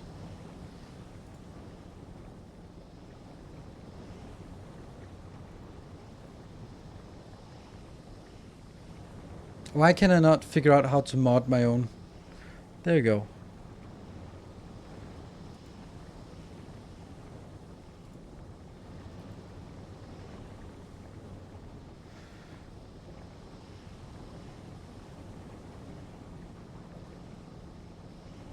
Why is yellow science better on Volcanus than Fulgora? Because everything that can be made, anything that isn't made how is it? Anything that must be made on a specific planet is made on that planet. Anything that is not constrained to a single planet is always best on Volcanus. Volcanus is completely overpowered. It is so ridiculous how much better Volcanus is than anything else.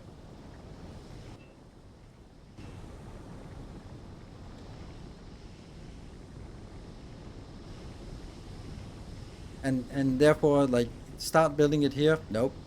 Start building on Fulgora? No, it's way too late.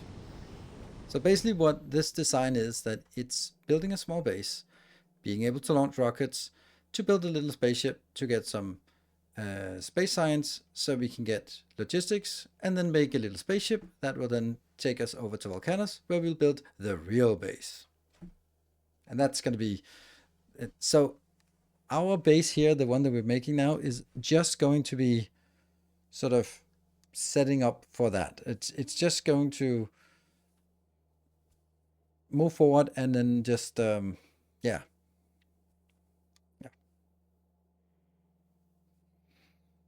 A speedrun of it, not really, but it's a Nauvis starter base. It's a base that, because what I experienced was that the base I built on Nauvis and launched my first rocket, I never really got back to it and fixed very much of it. So, but I still needed it to just be done, just to make some robots, make some assemblers, make some everything until I got to the legendary stuff. So that's what I'm gonna be doing here. Some a base that can make red, green, blue, and military science, and then can just produce a little bit of extra, a little bit of hub space for stuff, and then make some asteroid collectors, make some rocket silos, stuff that we would want to have, right? I'm personally going for Gora first. Mech armor and EM plant is more important. Sure. I just want to get rid of cliff explosives, and yeah. And I don't think that the thing is, on Fulgora, everything revolves around holmium. Holmium can be made in a foundry. So if you go there before foundry, you're losing out on that free productivity. And when you just get to Fulgora, you're going to be constrained very much by your ability to create that 1% holmium. So when I go there, I'd like to have my 50% free product.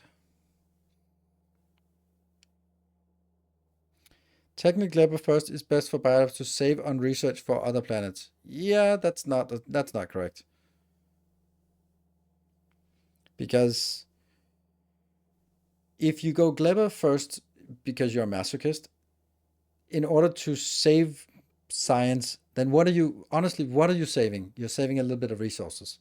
Since when has Factorio ever been about resources? And after Volcanus, and like, there is no reason to do something to save on resources. And that's all you do. And by the time you build a base, my experience at least is, by the time I build a base, I have already done all the science I want to do on that planet. So landing on a planet, unlocking the science that is good, by the time I've done that, I'm also ready, or I haven't even built the base at that point. So, and yeah, I biolabs,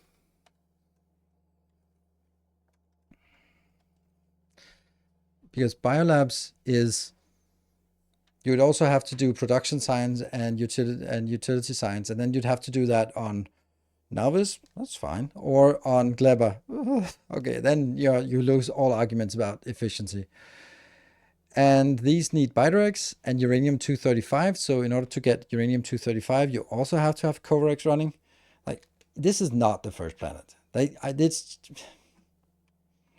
is just not your first planet. It doesn't make any sense.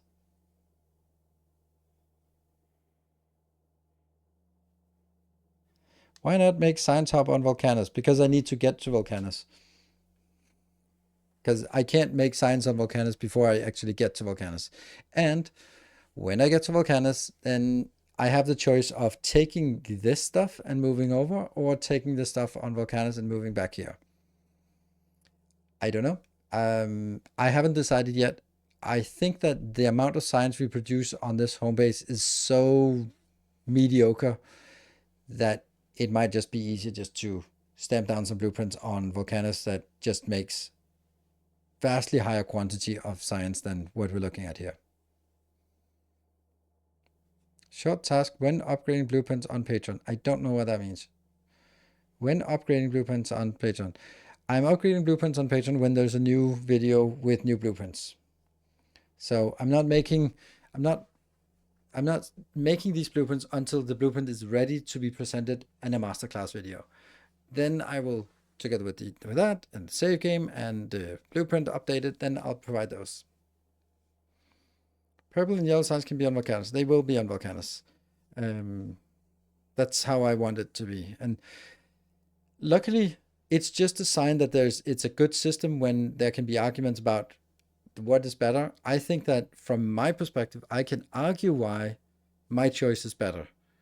Now, you might have different priorities that mean that you have a different outcome that's better for you. But I do think that I can argue why my solution is better given my constraints. You can build a much bigger base here, but for me, I think that the progression, the ideal progression, not as a speedrunner, but getting going with the base, is building a small base on Nauvis that can keep working and can keep producing stuff, like mainly for the hub, but also get all the science up to red, green, blue, and military. All that science just done. And then it continues to work and launching and making ingredients for space platforms because they're going to be made on Nauvis. Then so get there as fast as possible, get to orbit to get space science, so we get logistics. From there, go to Volcanus because Volcanus is the most efficient planet. So from there we get cliff explosives. That means we get much more open space on all planets.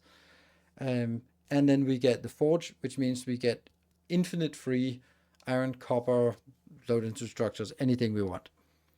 So once that's done, then we can scale up to get purple science and yellow science, and probably also scale the other science up because when you look at the science, when you look at all of this science, it's actually it starts being decent quantities we need, and just getting it at 1.5 per second is not great. So as soon as we build this on Nauvis, on Volcanus, we're not going to make it to 1.5 per second. We're probably going to make it to, I don't know, 10 per second or something. Like we might as well just jump up a big step forward. Because it's so easy to make. Then we build that, and then we get all the science we want on Volcanus, get a little bit there. Nothing, no focus on. We'll also get the Volcanus science. Then we'll go to Fulgora, get the EM plant, get the mech armor. At that point, that's where I want to start going into rare quality items. We'll go normal, rare, legendary, no in-betweens. Can you do science lab on multiple planets to get different science? Nope.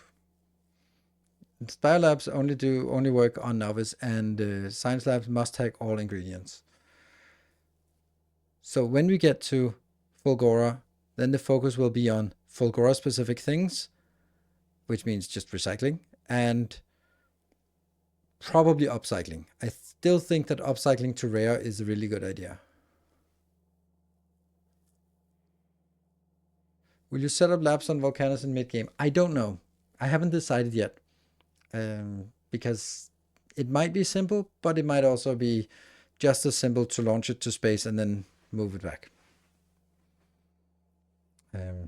So I haven't decided. So no use for uncommons.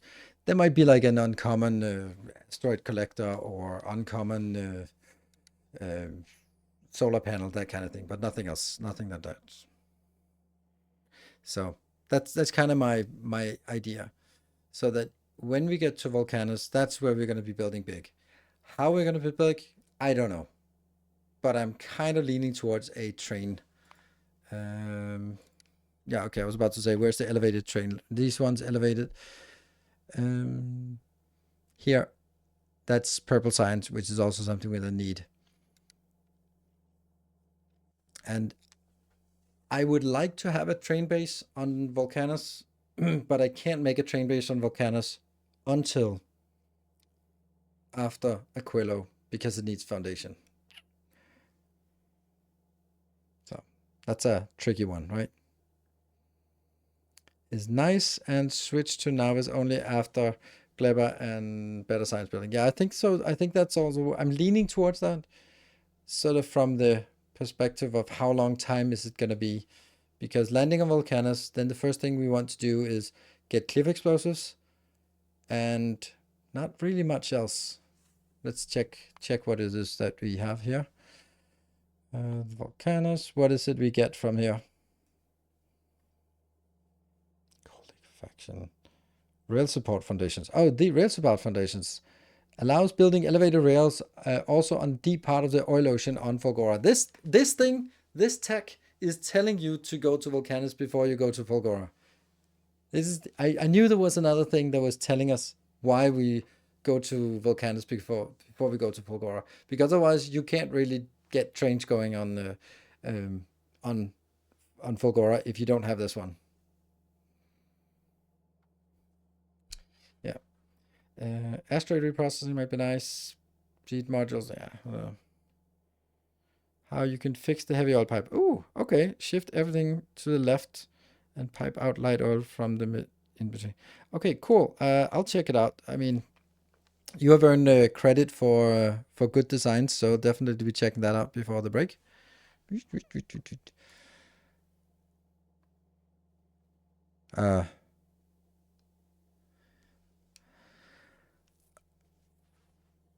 Okay, what are you saying here? You're saying...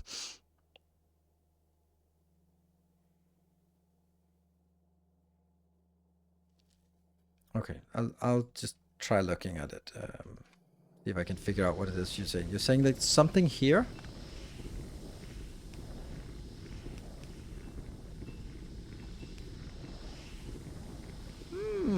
Yeah. So that means this is no longer needed. Ah, clever.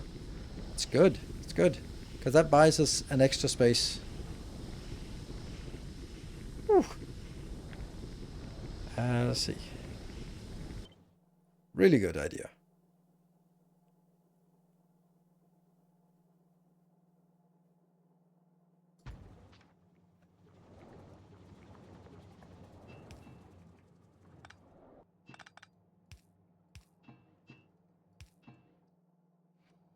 And then there's, of course, some work to be done here.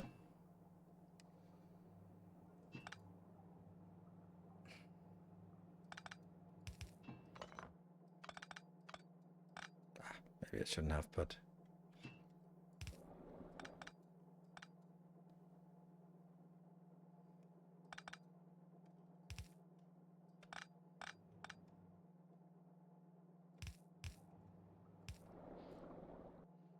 Good. Yeah. Box.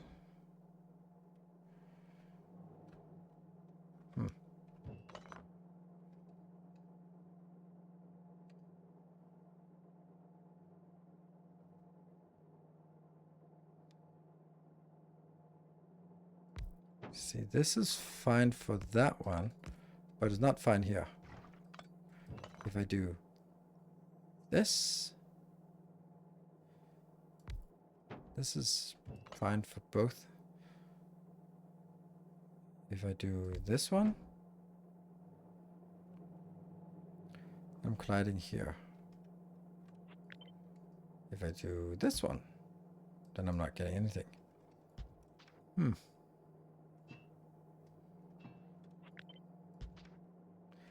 think this is the option I need. Now it doesn't fit with any of them anymore. Gotta be like a minor issue, but this could then be where it was previously.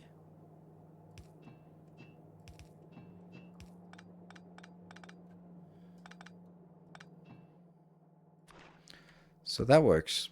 But now... Okay, that's also fine.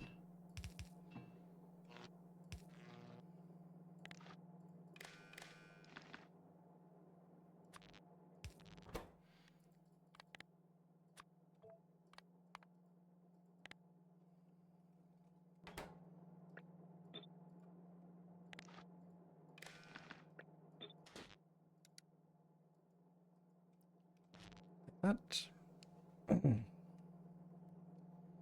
like much better pacing, spacing out here. Spacing. Yeah. Hello, Stefan. Welcome. What about 2 tanks? Ah, overdoing it. We're not going to be putting 2 tanks of light oil here. I mean, I know that 2 tanks actually look so much nicer.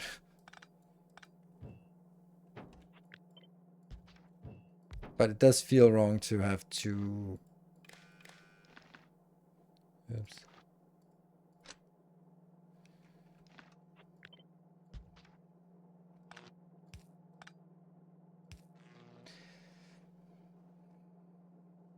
It feels wrong to have this much storage for light oil.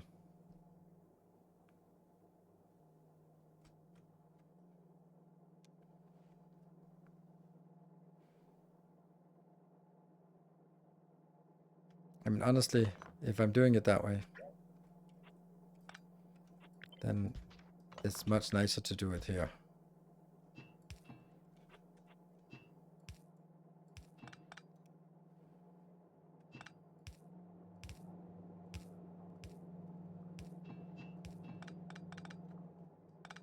Then that's nicer, I think. And still.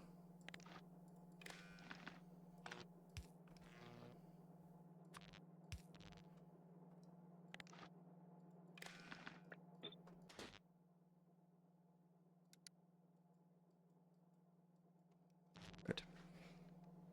That's nicer. Light oil, a tank full of light oil barrels. Yes, good idea. We'll consider it. Right, let me kill that and build it again. Oh, this one's not working because it's shifted by 1. Cool. That was good. We got it. This is nice. All right.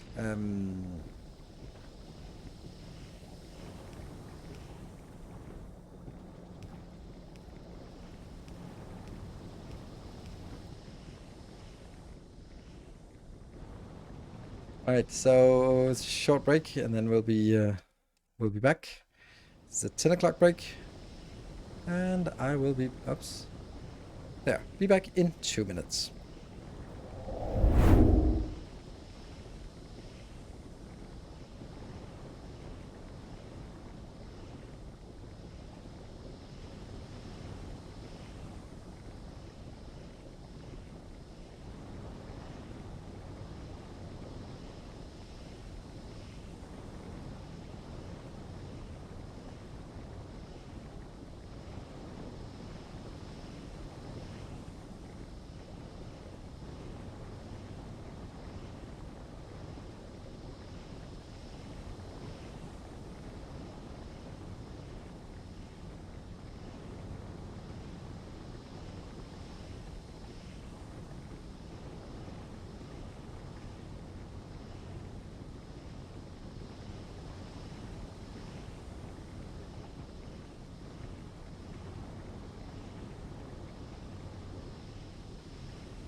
Okay, I think this was actually a rather successful design we came up with here.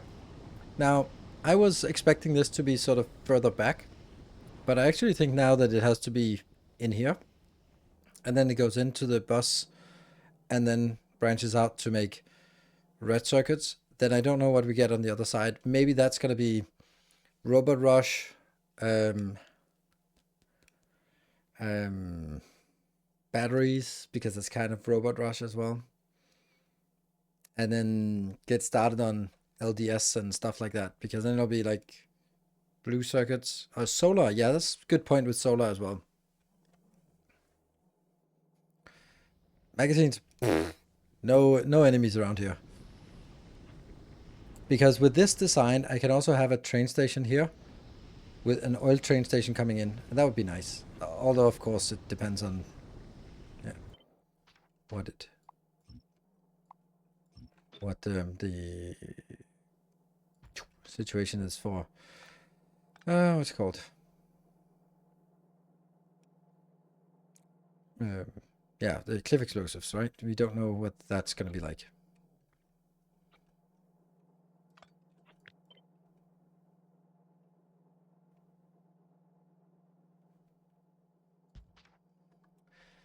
This one is the water, yeah? So water can go.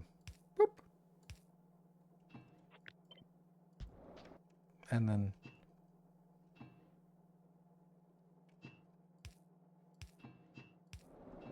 No.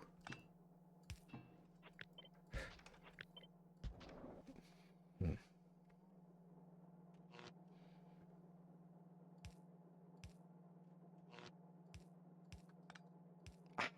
Messes up the...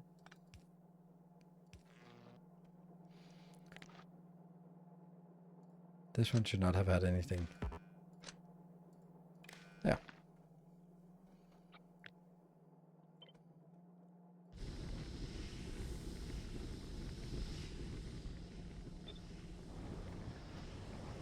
Okay, so I think the next thing we want to do is red circuits, right? Red circuits, and over here solar.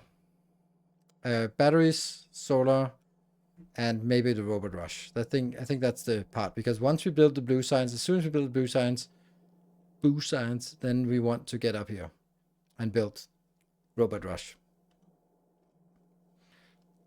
I can't play without the comb mod. Yeah, that's true. Let's try integrating this into our bus here. Okay.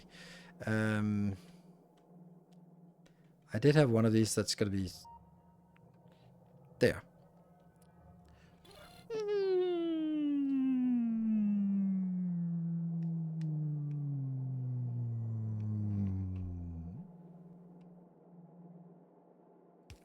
That one.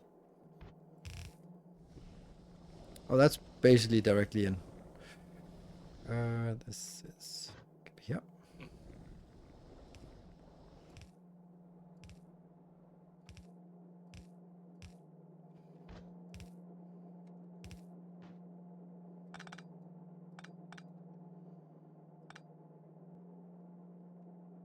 And I don't need this for anything else, right? Sulfur doesn't go into anything else. So no. And then that's just going to be the red circuits. And I decided that red circuits are coming in here.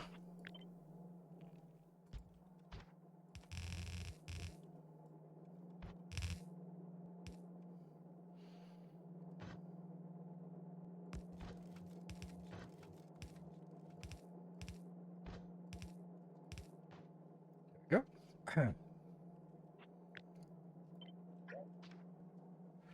Right, so that gets replaced, and then we need the coal coming in.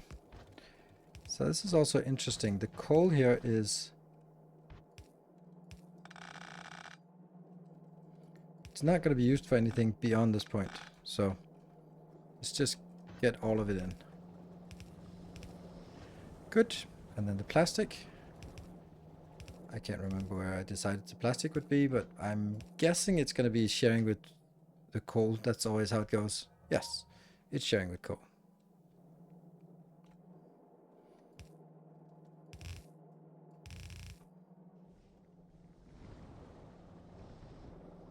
And this one is just iron coming in. There.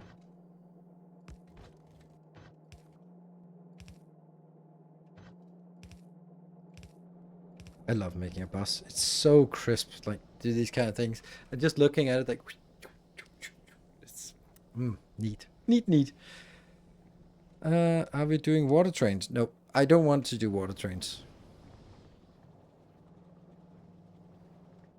You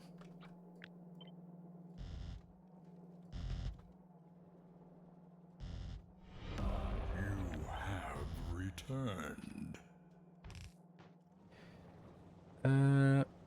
Viridis, thank you for the 2 months. Welcome back. Let's design this part here. Now that's gonna also be a challenge. What does the masterclass version look like? Let's have a look at that to see.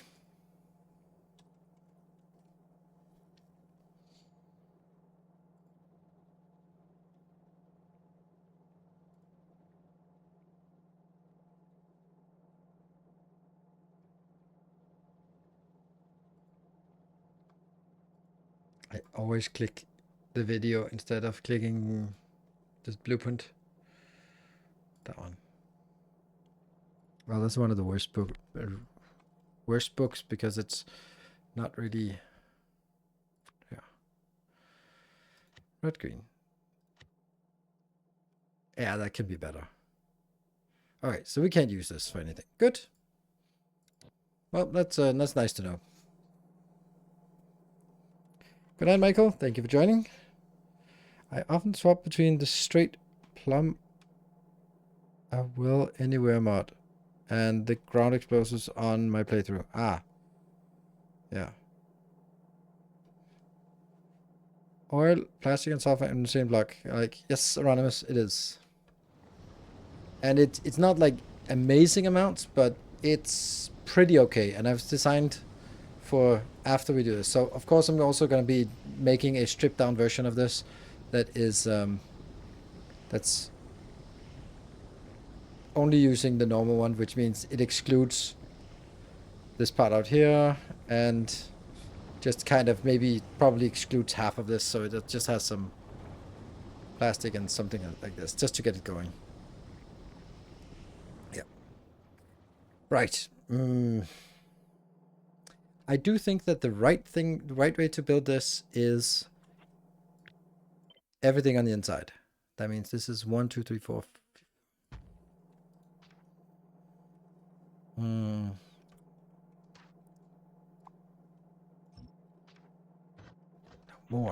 More bigger.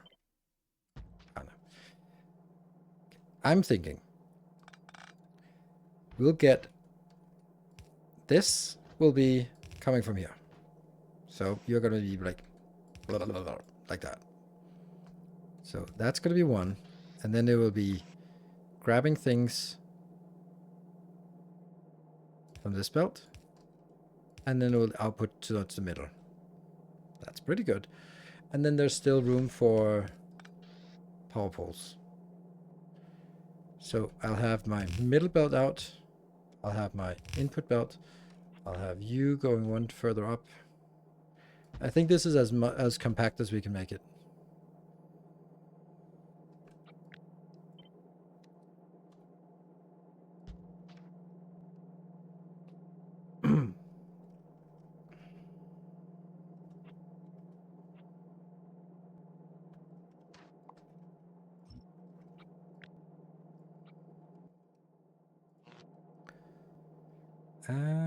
Yeah, I think I need to have this here. New subscriber.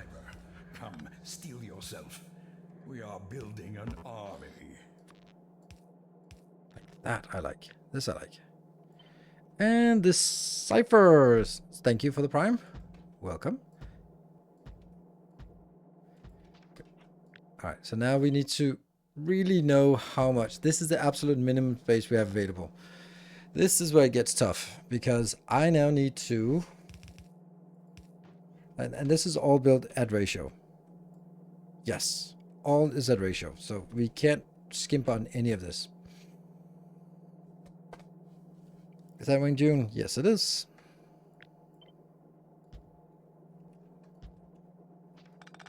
The late Wing June. He did.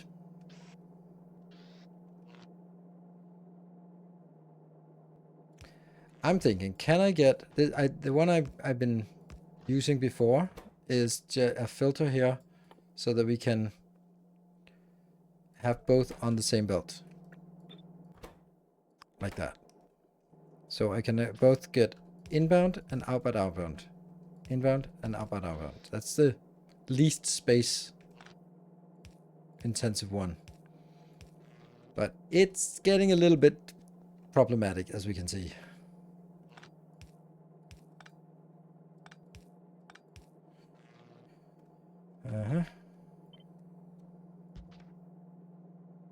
Because I need to get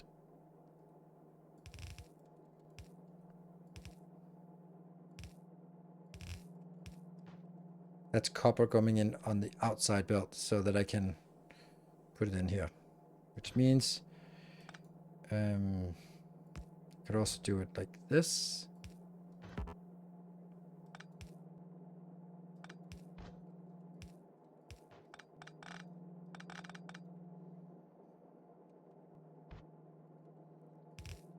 I'm not liking it. I'm not liking it, but let's see. This outbound belt, and then the bigger issue is how the hell do we do this? It can't be done. It needs more space. Because the best way we can do it is this one.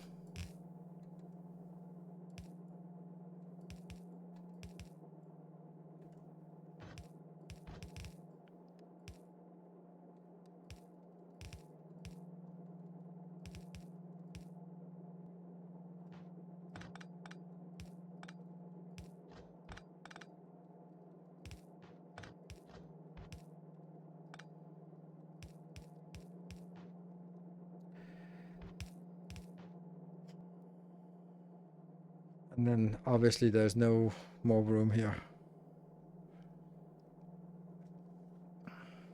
Because then I can jump out.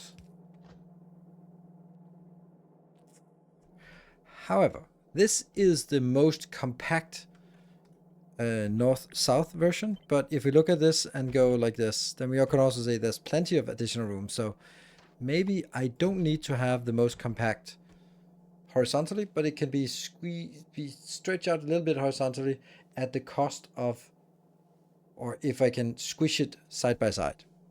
So, what would that look like? What could be squished? Like the only thing I can think of is having the belts on the outside, but I think that takes way too much space. Let me just try it like this. And if I do that, and that, and that. Yeah, so that takes too much space. So outside is not good enough, and inside is not good. What about, like, what is the quantity actually being consumed? It's less than half a belt of each. So do I really need to get it in like this? Couldn't I squeeze it even more like this? And then say, blah, something here. It's actually annoying that there's this warning about lack of power.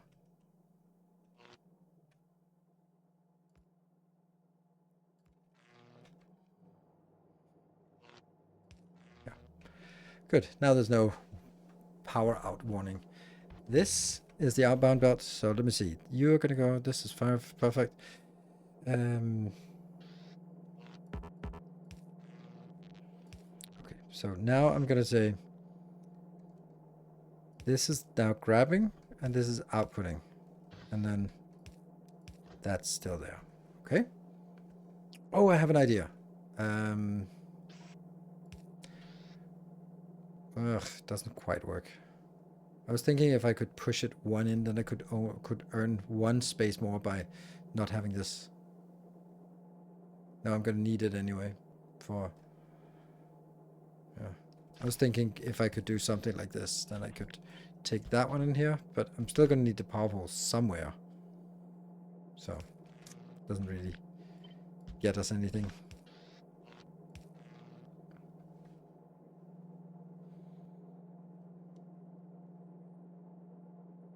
Getting to what I looked at in previous masterclass, yes. That's, well, the previous masterclass I had 2 lanes in.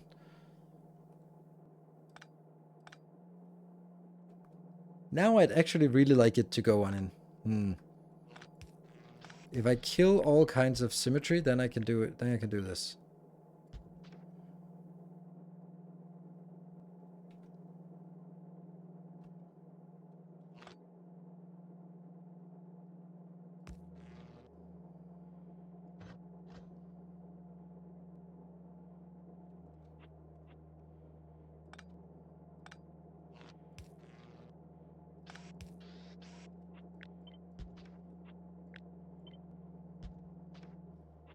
This is nicer, right?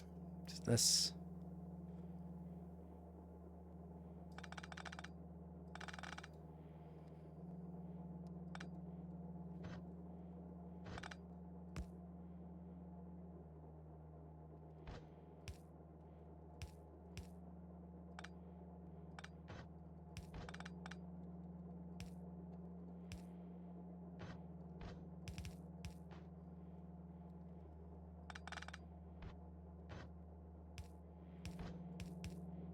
Something like this.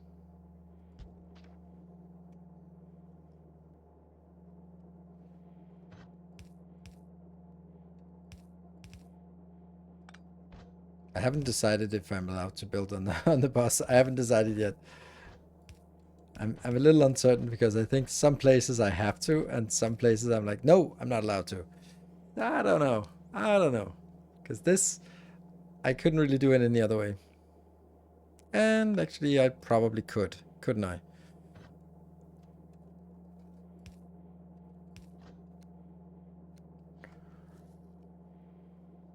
This takes the right hand side. Okay, so this is taking each side of the belt. So that's actually, it's working. There. Mm-hmm. You can always put a substation in the middle. Nope. I cannot put a substation because substations require red circuit. So how the hell am I going to put a red in here before I build the red circuit? So no.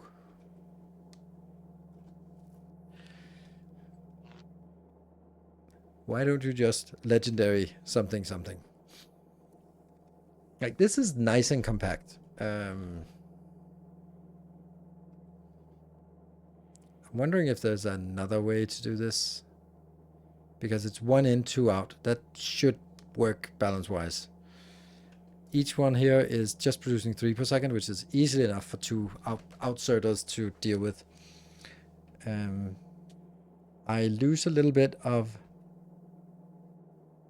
the parts here. What if we do this? And then it just in general becomes...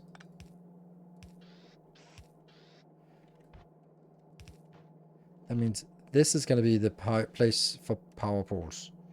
Like that.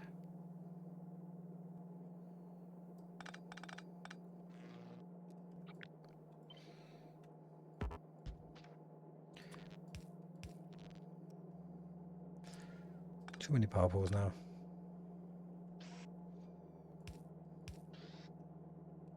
That's a bit of a mess, but it could work. Mm-hmm. Oh, I have to remember this one. Oh, this is a true enemy. Yeah, see, that's the problem. I hate this. They have to be right next to each other. No! Oh, and you don't have anything either. And as soon as I go over here, then I get these two. Hmm.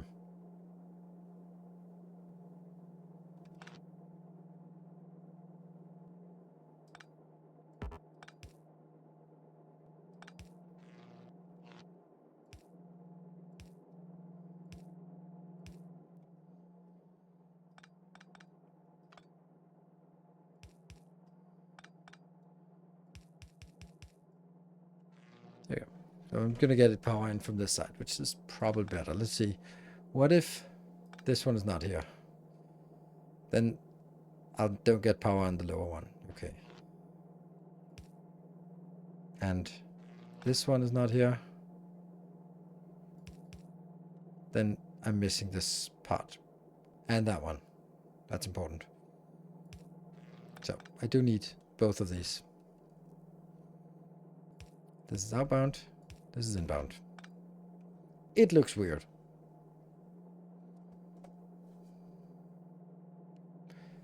Delete splitter, replace with power pole. Yeah. And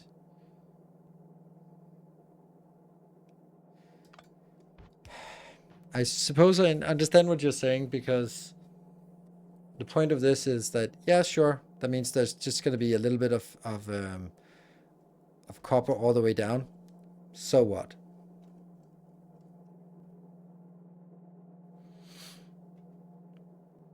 That might actually be a nicer way of doing it. And then just accepting that, yep, you're going to be leaking something further down. Well, because this thing here in the middle, making them asymmetric, just feels so weird.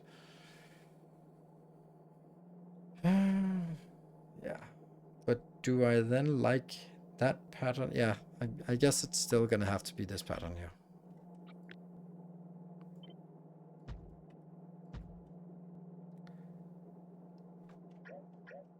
Ooh.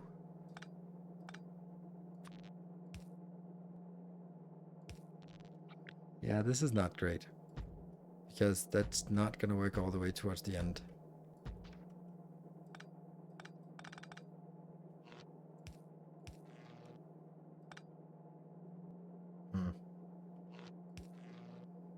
It's not pretty.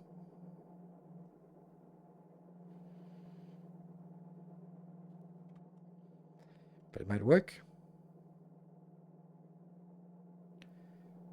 Keep the splitter but move it one tile to the middle. Okay, that's also a really good idea. So if we do the splitter here, then we can do it there. And then I have room for power poles. That's a great idea. Now I just accepted the other thing, so.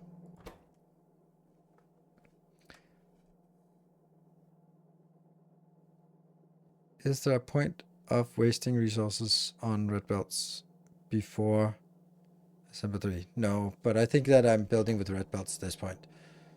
I think I want to build the base with red belts, and then it's easier to sort of scale down.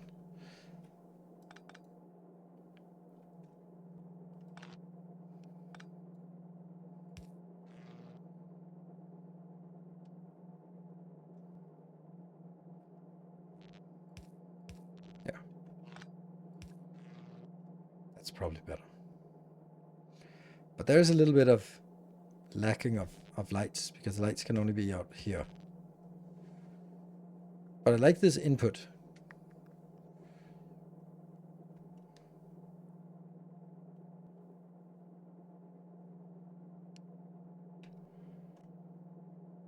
Do we think it works? Let's try it.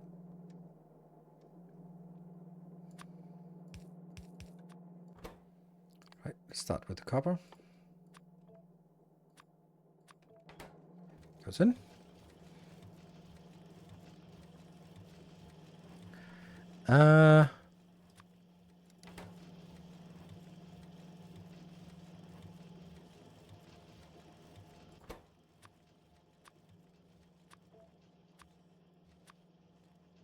Just checking.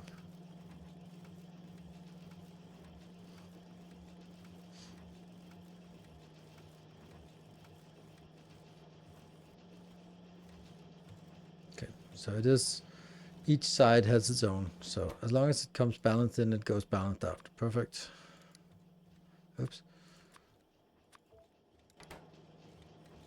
Huh, I never even thought of the inconsistency. So I go in here, I click, and then I cancel. Okay, cancel, cool. Then I go in here, select, and cancel. No, but then it was a confirm. This is a confirm button, while this is a cancel button. It does say cancel, and this one says close. So it is technically correct, but it's not. I understand it from a perspective of not having an extra button, but it feels weird to click here and then sometimes it's canceled. And I mean, for 8,500 hours, I've managed to survive. So I'm probably going to survive a little bit longer with that thing. But, you know, if you decided from now, then yeah. You can press Q in the loaders. Q? Oh, right. Yeah, you can press Q on anything. Okay. Yeah.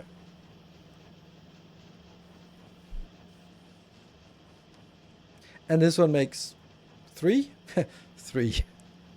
Yay. I forgot the filters. Yep.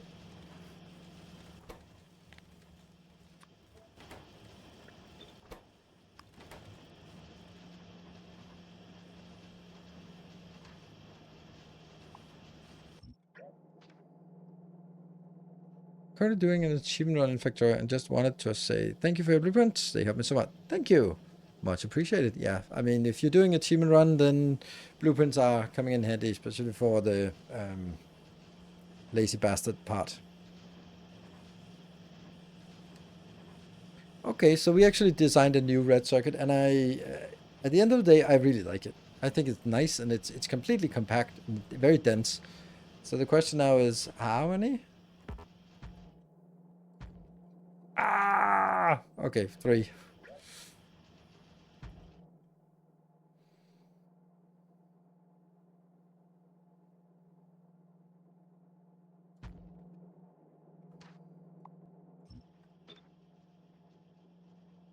Where's the middle of this? Okay, so this is 3 from the bottom.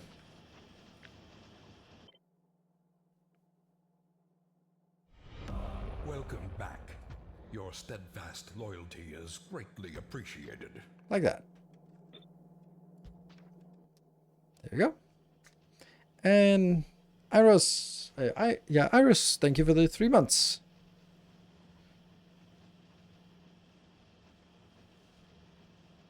Can you view my red chip design for this stage of the game? No, you can share it on Discord in the stream chat, and then I can take a look at it.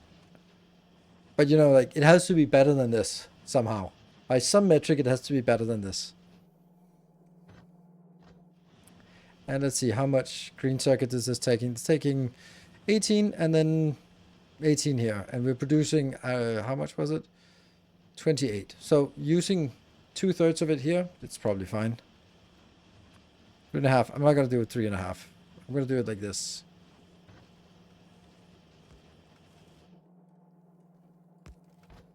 Because I also need some something for, what's it called? It's called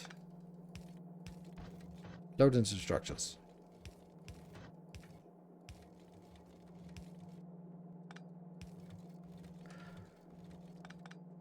What? No, this is for, yeah, there you go.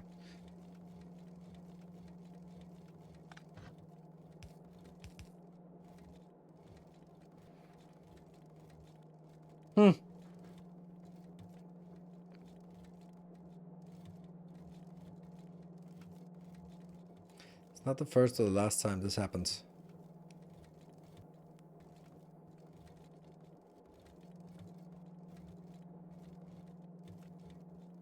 But you can't get 18 on half a belt, right?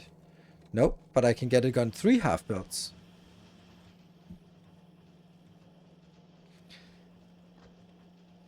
Which I found on your Discord from 2 weeks ago. He fit 4 with some half belt shenanigans. I'm not sure where he is from, but it's quite elegant. With some half belt shenanigans. Okay. I mean, is it also not far away from being able to put it more?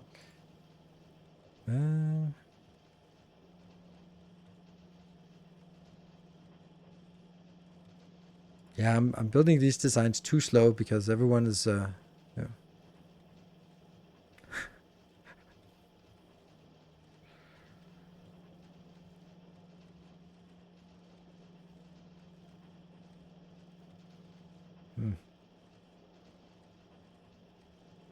I love that it spurred on so much talk about 50 by 50 designs. Love it.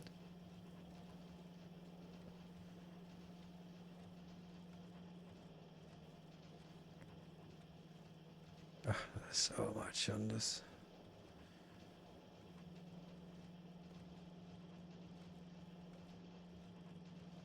Oh, yeah, that's really nice solar design.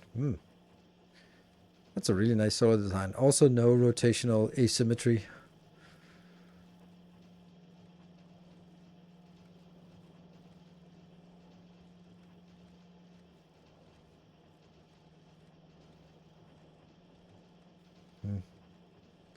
I don't know. This I really shouldn't be looking for. But could someone just find that stuff with the red circuit built so I can see it, so I don't have to look through it?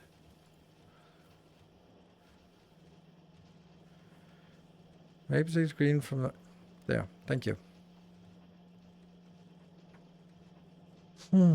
Okay, so what is this doing? How is it working?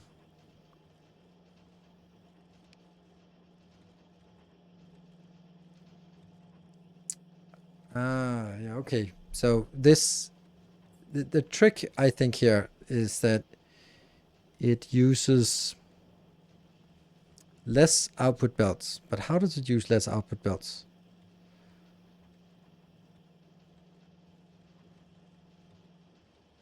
So the copper is put in on one side of the belt. And then the other side of the belt. Okay, yeah, I guess you could do, if you look at this one here, like the sum of everything here is no more than 2 belts. So you could sort of say the coils here, there's going to be 12 coils plus the, so it's basically the trick is to do coils plus red and green plus plastic. So that means there's only going to be 2 belts in and out instead of I have 1, 2, 3, 4. Because I'm kind of wasting space on this one. Yeah, I can see that. And 4 is also better than 3.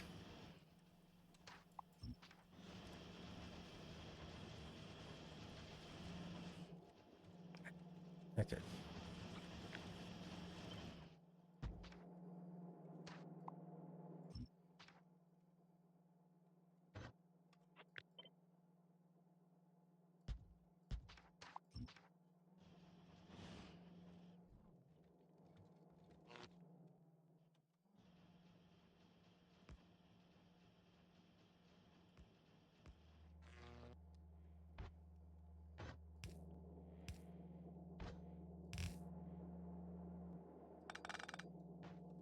I'll first do like a repeatable pattern here.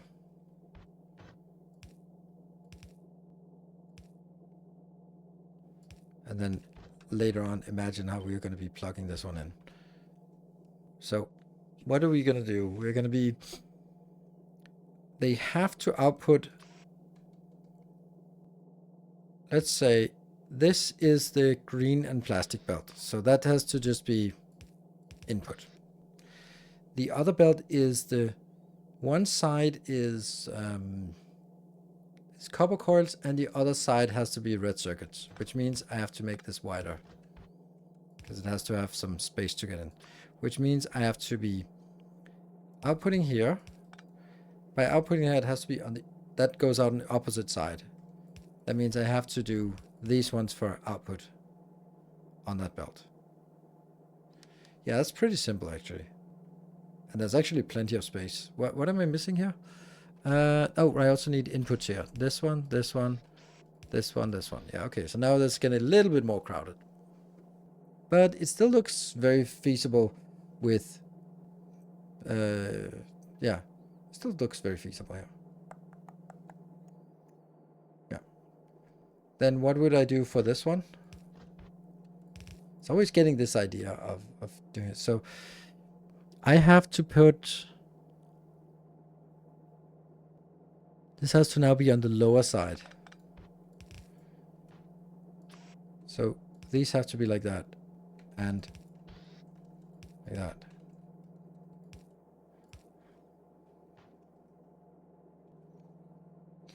And then that will be the carryover here. And then where do we get the the inbound?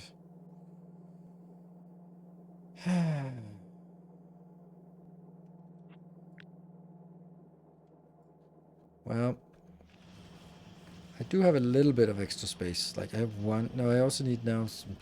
Okay. How do I get the last bits in?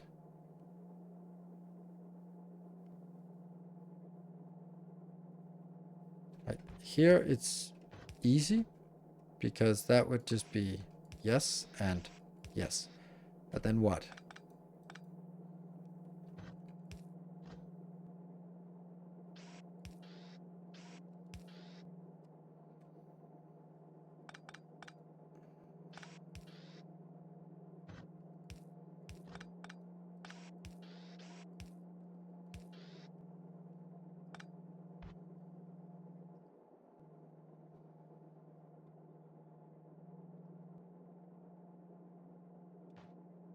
This is the thing I don't really understand how to do.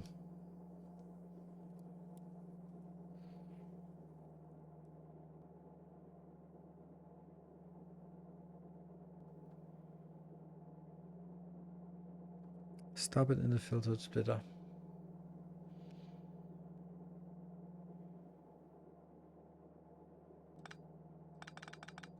Yeah, I suppose that might be an option of saying I get half a belt of copper in, which will both be the pickup and the delivery. I mean, pickup and unload location, so that we get pickup, pickup, pickup, pickup, and then it just kind of kills it here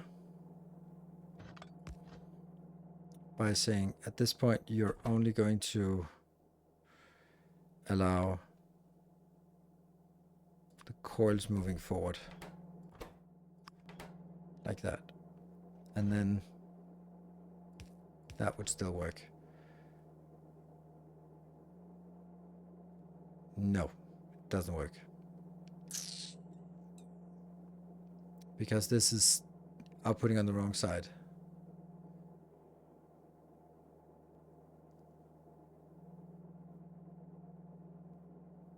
It had to be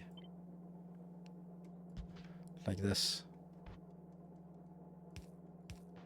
I mean, I guess that's actually working. Let's try it. I can't really figure it out, so let's see. Okay, so I only want copper on one side.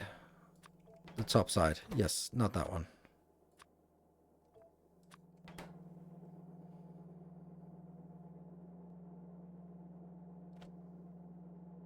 Dude, that's not where I wanted it.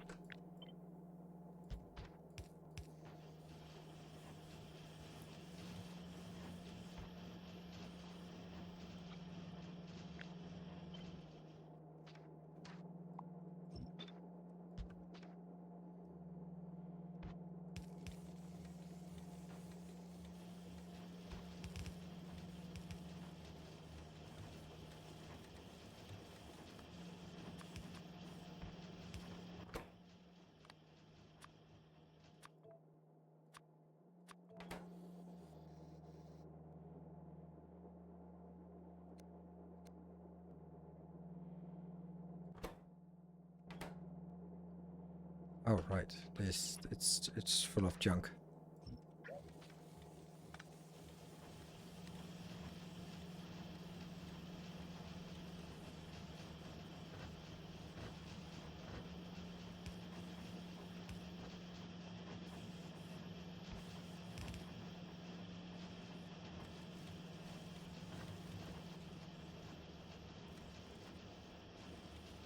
Okay, next is power poles.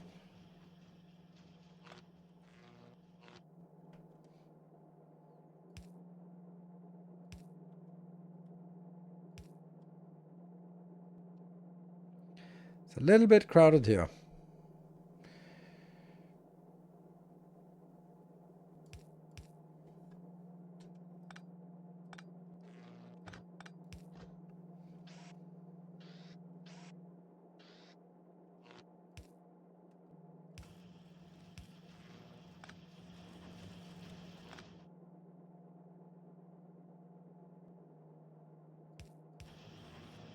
Okay, so this actually does reach everything.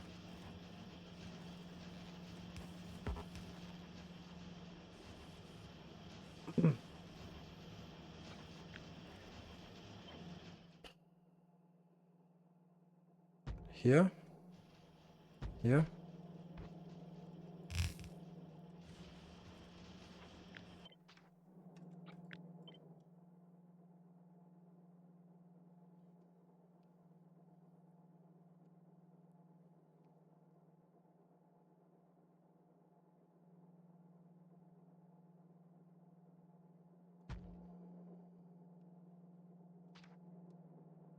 Copper wire red inserters can be replaced with blue. Copper wire red inserters can be replaced with blue. Yeah, they can. That's true. Yeah. Actually, suddenly, like, a lot of extra space.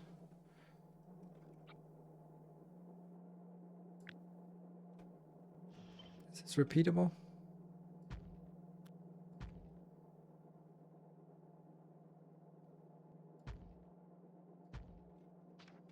And then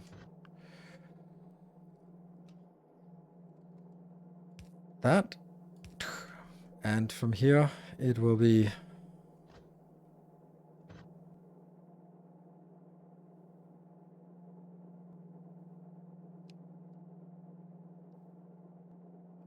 kind of, this is kind of in the way. Because that would be like this. And then it's gonna leak. So I have to go out here.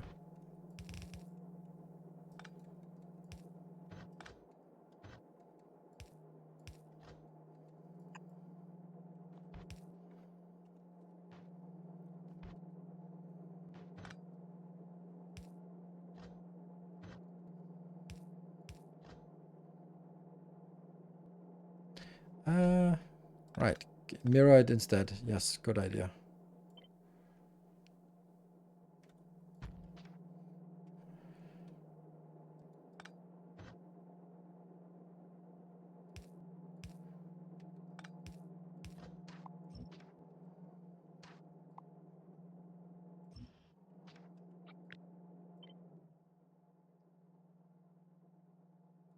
I think it'll look better like this.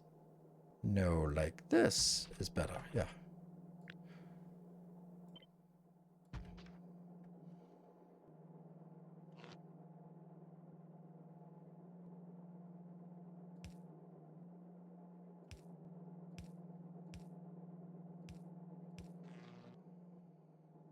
No, missing some power back here. It's to be expected.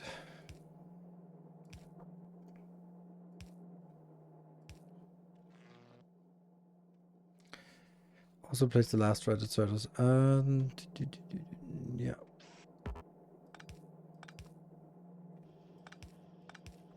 Yeah. Let's try it. Hook up things here. That means this, oops, this one has to be make sure that it's only on one side. Which side is that? Oh, the bottom side. Cool. Yes.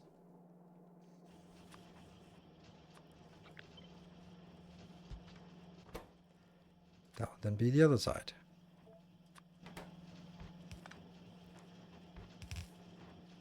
Right? Yes.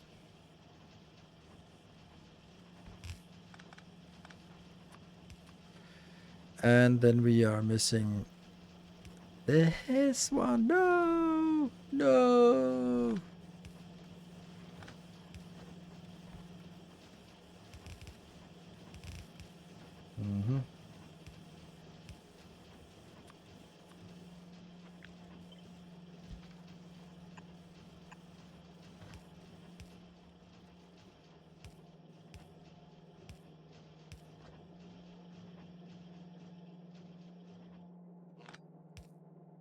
It doesn't change anything. Good.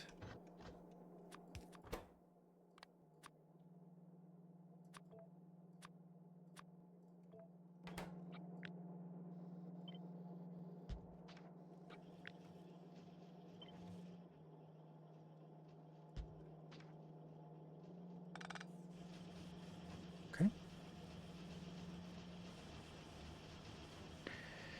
Can you also hook up two of the cover belts such that you can pull from one belt on the bus? That's a good point. That's a good point. I don't think I have room for it because we're only one tile here.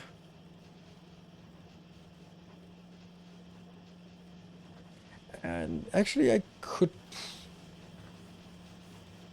If it was the other way around, if I flipped this, flipped all of them, then I could do it with a... something like this.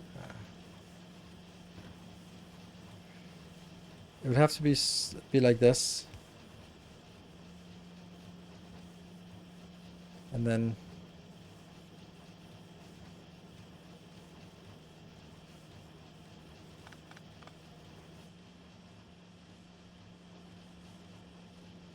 because they're sort of coming on the outside, but if I flipped it, if I rotated the inbound, just gonna try that.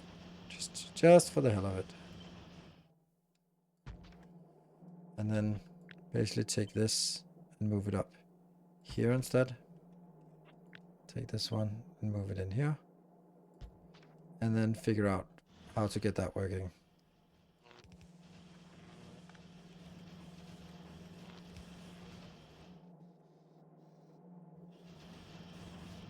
Ah, of course. The problem now is that the other line is in the way. Okay, so that was good. No need to spend more time. It's not going to work.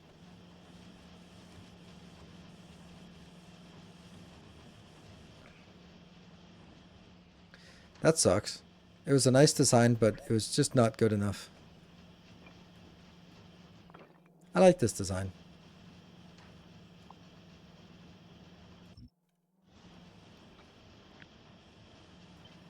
I like this one, but this is better. It is. And now we kill. And we kill here. And this one.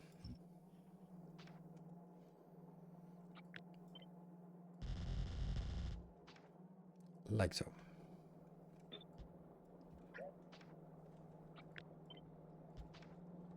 Won't splitters to underground work? Won't splitter?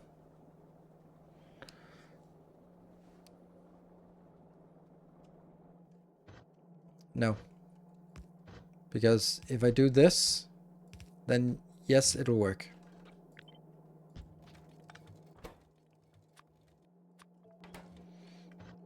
But when I do this, only one of them will work. So I'd have to go like that for it to be able to take both. And then that's just taking too much space. Okay, so let's see. What was it? This was the red and green. Or the green and whatever. Green and plastic.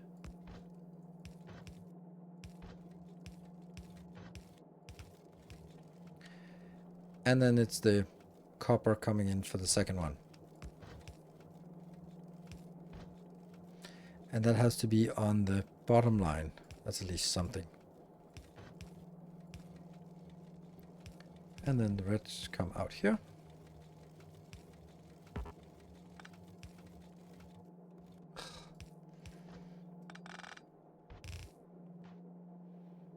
No.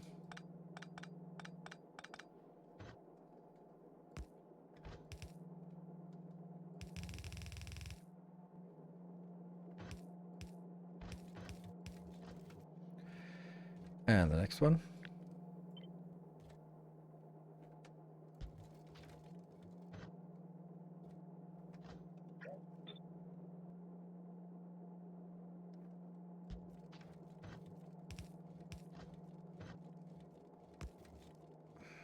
Again with that one.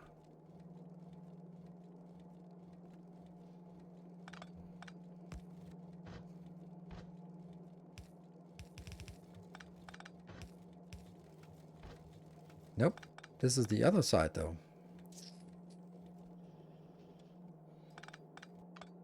So how do I do that?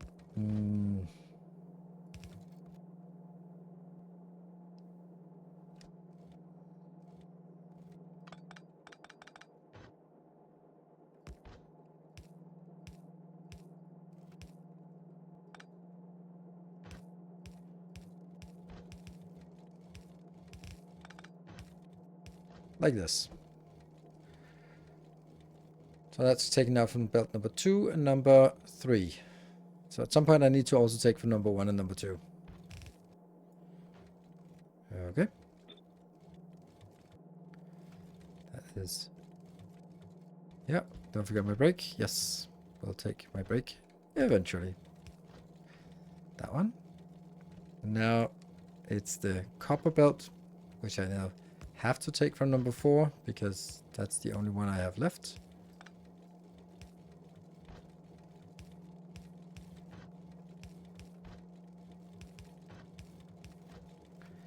And you go out and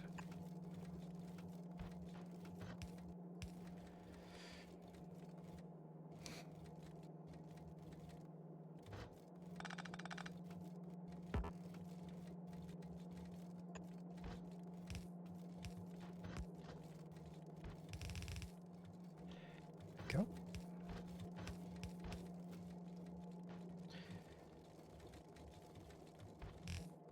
There. So this bottom one, which will be fed first, will go down to our bus or our hub. Oh, and also science.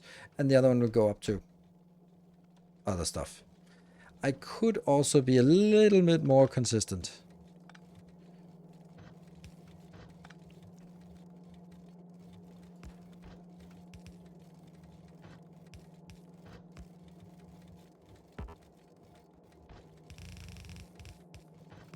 That would be more consistent.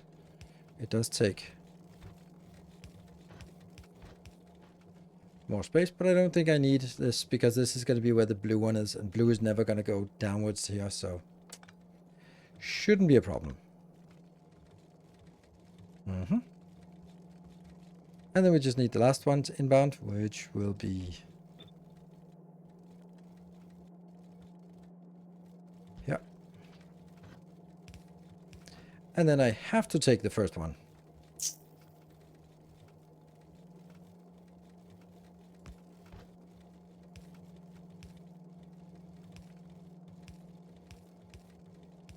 Ah, no. It's awful.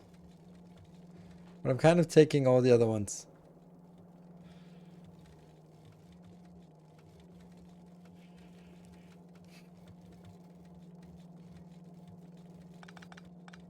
Could this have been done?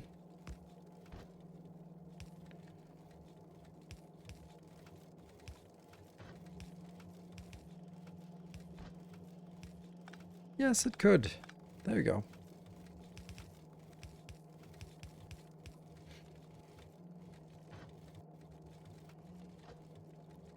Two, 3, 1, 4. I know, I'm a little bit sort of religious with these kind of things that are not completely relevant, to say the least.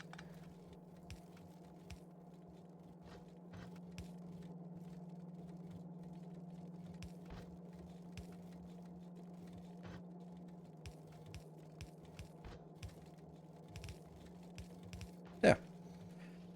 All right. Wrong way.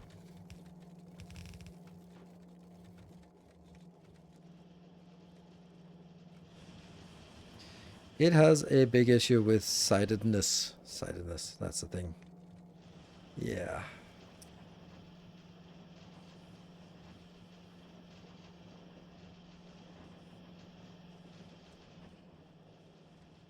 It definitely has problems with, yeah, which side it should go on.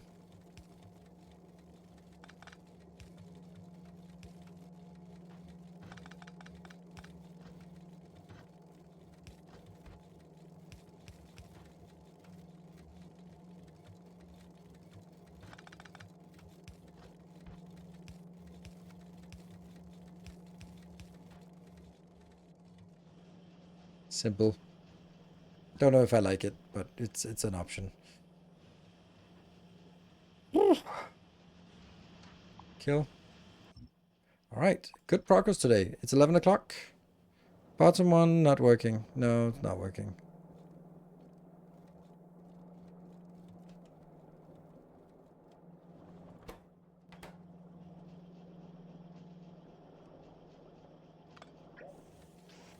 Okay, there's just a little bit too much of the wrong stuff that was coming through.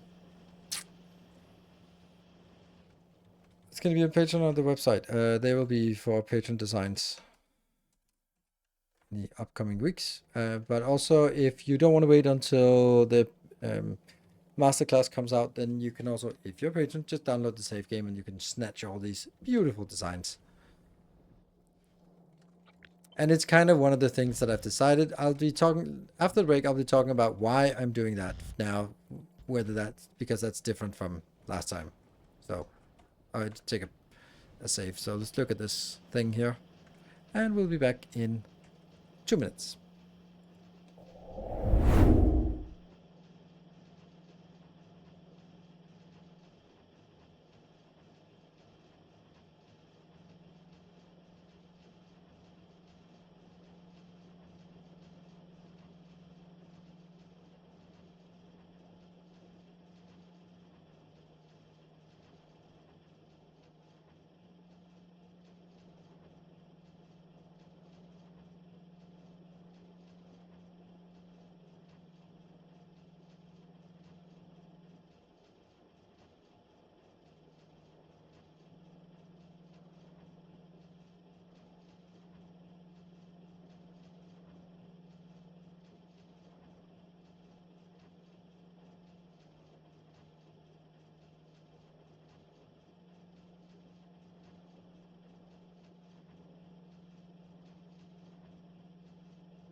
Okay, we're back. Thank you. All right. So,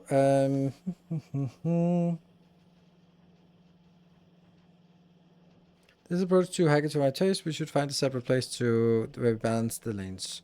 Why? Why? Why do you? I don't know what that abbreviation means.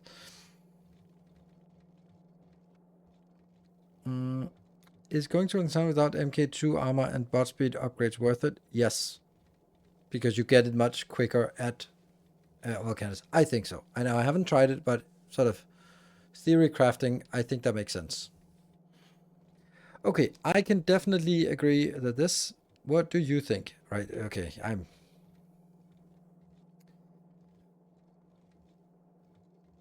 Will this exact save be uploaded? Yes. At the end of the stream, if someone reminds me, then I will update the save to the Patreon save files. Right. So let me just talk a little bit about why I've decided to do it this way. Over the years, many things have happened. And for the people who've been around the 70 plus or even the 60 plus live subscribers will know this, that I've had a lot of Factorio series. Like this would probably be like season 60 or something. Yes, of content created series. And many of them were focused on bombs and biters and that kind of sort of built-in monetization. I'm not really feeling that right now. And I love the way that hype trains work right now so that it becomes like, hey, bonus hour, awesome. And maybe like a little ship design you can also get. But mainly it's like, hey, bonus hour, because it's something that the community can sort of collaborate on. And it'll be sort of, you guys will hype each other up to say, hey, let's get it. Let's work together to hit this and get an extra hour. I love that. It's positive. It's reinforcing. It's good. And it works for all games. So cool. But it doesn't drive as much monetization as it does with Bombs and Biters. Bombs and Biters has always been like completely crazy and that kind of thing. And then I just kind of want to move a little bit away from this. And therefore, if I move away from this, I have to do something else. And for the longest time, I've been just really appreciating the patron support because that is the most stable income. When people pledge on Patreon, it's generally moving like 10% from month to month, while Twitch is moving a factor 200 from month to month. So, like, if we say index 100, then some months it can be 100, next month it can be 50, and next month again it can be 200 or 300 even. It's completely all over the place, and it really dictates on what I am doing. While Patreon is way more consistent, sure, if I don't do anything that is sort of moving forward, then it drops by maybe 10% or something. And then if I do something like masterclasses, then it increases. And it's much more stable for me. And therefore, I want to rely more on Patreon and less on hype, less on donations and generating hype inside the game, because I think it's more healthy for me. And it's also just, it puts a lot less pressure on the immediacy of every stream. I sort of have to do something. Now I can just be like, yeah, whatever. I streamed and there were 10 subs. Fine. It bothers me a lot less now because I rely less on Patreon and more, no, less on Twitch and more on Patreon.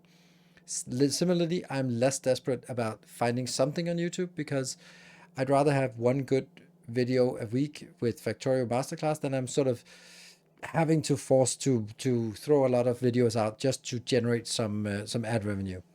And I feel that's much more comfortable. So in order for sort of feeling more comfortable with the way that I run this channel, I want to focus more on Patreon. So if I want to focus more on Patreon, I need to motivate people to pledge on Patreon and reward the people who pledge on Patreon. What better way to do that? I could do like a advanced showing of videos, which is a nightmare to maintain, and it kind of is weird. But what is easiest to do is like save games and blueprints. And I know that you can probably find my blueprints somewhere else, or if you go through my Discord channel, you can also find other designs that people have done, take my designs and just improve them and make them even better. Or as you can see here, if we take some inspiration from something that's done in the Discord and I collect it and I put it together and I fit it in so that it fits with how I like the designs. And just those kind of things together means that you're not really missing out on a whole lot if you don't pledge on Patreon. But I want to make sure that there's a convenience, there's an ease, there's a thank you to the people who pledge on Patreon. And it's the $5 pledge that is for that. So that's why I do this. And I think it makes sense. For me, it makes sense. And for me, I can feel that it's becoming much less stressful to stream. Not that I've ever been stressful, but there has been like a pressure to sort of, because Twitch was so fluctuating and it was the majority of my income, it was such a big difference between a good and a bad month when I did my overall, because I could sort of see exactly when the big games came out because there were lots of hype on Twitch, and then when there were no hype on Twitch, then there was just basically nothing. Now it's much more reliable and more consistent, and therefore I can stream what I want much more and less be sort of driven to sort of create the hype. So the sidiness of this design really irks me. So easy to mess it up. Yes, I understand. So that's why I'm doing it this way.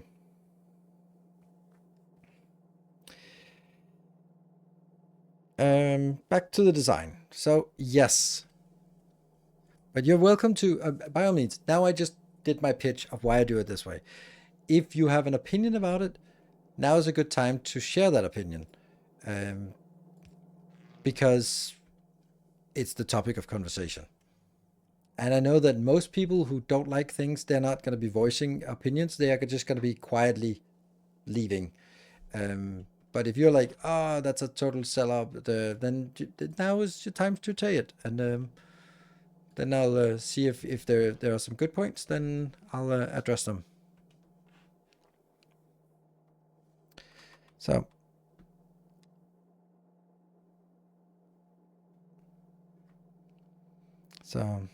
I feel like the time it takes to get trained mining outpost up and a base that can pump out space materials and has a wall defense takes so long that you may as well get another science rolling, potentially. I love your theory and mindset behind the new 50. It's thinking outside the box. Well, technically it's thinking literally inside the box. A 50 by 50 box. Slaving robots on the block intersections combine this build with the packed into corners of the city block. Makes it too tight to drive your car around the robots. Yes, absolutely. But I've also just considered that the car phase is so short that it doesn't really matter anymore. So I currently can't afford it, but I think it's still a good solution you have there. Yeah, I understand it, and I'm an adult. I make my own money, and therefore I can spend it. I have disposable income. I also know that some people live in a place where they can't. They have a principle about doing these kind of things. They are under strict management by their spouse or their parents or whatever. There's a million reasons why you don't have a credit card or something that makes it not viable. Totally okay. I'm pretty sure you can find really good blueprints. Plus, I mean, I'm sitting here, you can watch the stream again and you can just build the same thing. I built it here on stream, so you can build it as well. So force people to watch the vid and learn instead of just dumping something down. Only thing I'd like to see everything, for example, you never showed the circuit setup for the nuclear reactor on improvement. Yes, correct. That was because in the first, this one here, this was about city blocks. And it's also something the moderators have pointed out to me. I just wanted stuff here. I wanted to show some examples. And then I made like a smelting, which we've updated, a steam power that we're not using, some overlay of this that we're kind of using, some solar panel that can be done better. some real segments that are working, and then I tried making this, and I couldn't really fit it in, and then Jeff just spent, I don't know how much time, but sort of found a way to get it all in. Super nice. And it's even somewhat symmetrical, or pretty symmetrical. And I was like, awesome, let me put that one in. Like, there's really little in terms here. The only thing that's here is that it says it monitors the temperature, and if the temperature is lower than something, then it puts something in. But I just wanted some kind of showcase. If the only thing I could do was this, and this, it wouldn't be a good video, because I'm like, yeah, okay, I can see it, but what would it look like? And therefore I sort of had to come up with some simple examples of, hey, you can have this, or you can have this. That's why I did like that.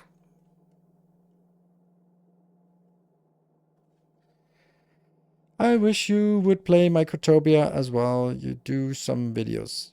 Thank you. I think that Microtopia, it's almost really good. And I really wish Microtopia was an early access release, because if it was an early access release, I would be like, this is great. But it's not an early access release. It's a full release. And this is actually one of those cases where I'm like, I would rather have it as an early access release, because if this was like, here's our first version, we expect over the next 1.5 years to improve based on feedback and make it more awesome. And then there would be like 6 months later, or 6 months later, there would be like a new update with new something, new gates, new rebalancing, new technologies, new stuff. And then it would be like, awesome, let's try it again. But it's not. It's like a finished game, and there'll be like small updates here and there, I think.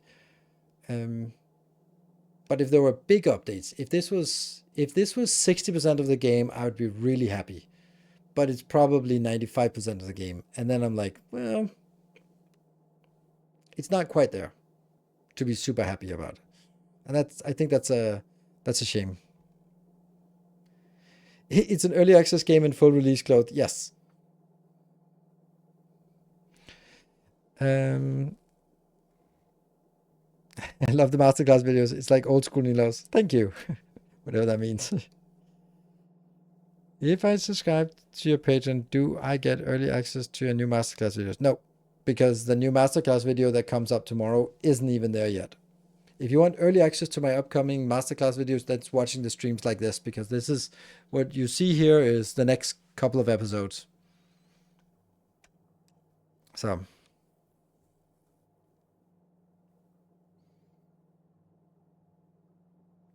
Okay, I'm not a patient, so I'm not sure if my opinion really matters. Oh, it very much matters.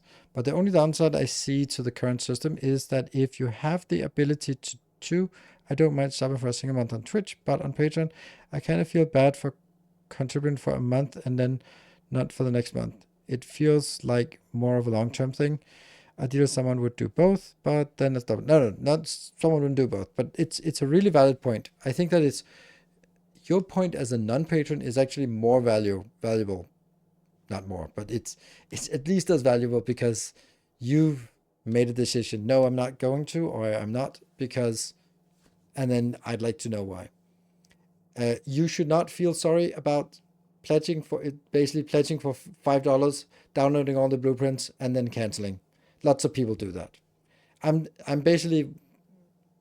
This is also why I no longer have the notifications for patrons joining, because there were so many patrons that joined just to download blueprints and then cancel. And I was like, oh, thank you, new patron. Oh my God. Oh, it's already canceled. Oh, never mind. Then I felt that was a little bit stupid. So that's why I don't have the notifications on patrons anymore. So that's because a lot of people are simply pledging, downloading, canceling. Yeah, and that's just how it is.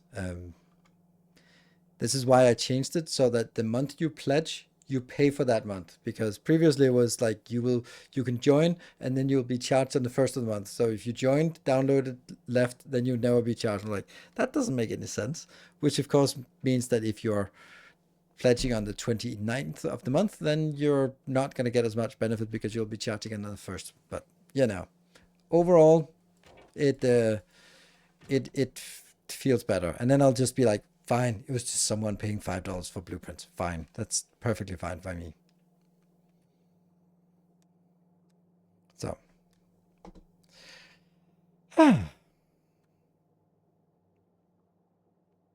notification for 1 year patrons. I can't do that. I mean, it doesn't work very well. And even if I wanted to work, it was just really unstable, and then it just fell apart. And then I haven't bothered to fix it because it was like, okay, I didn't even want it to there. So it if it was like I could do something for specifically higher tiers, then absolutely I would do that.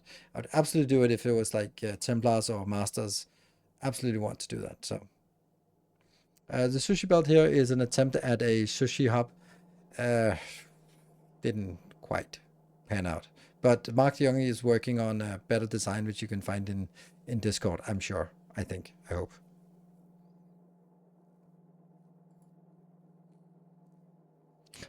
The red circuit, okay, that's a one-line red circuit. Interesting.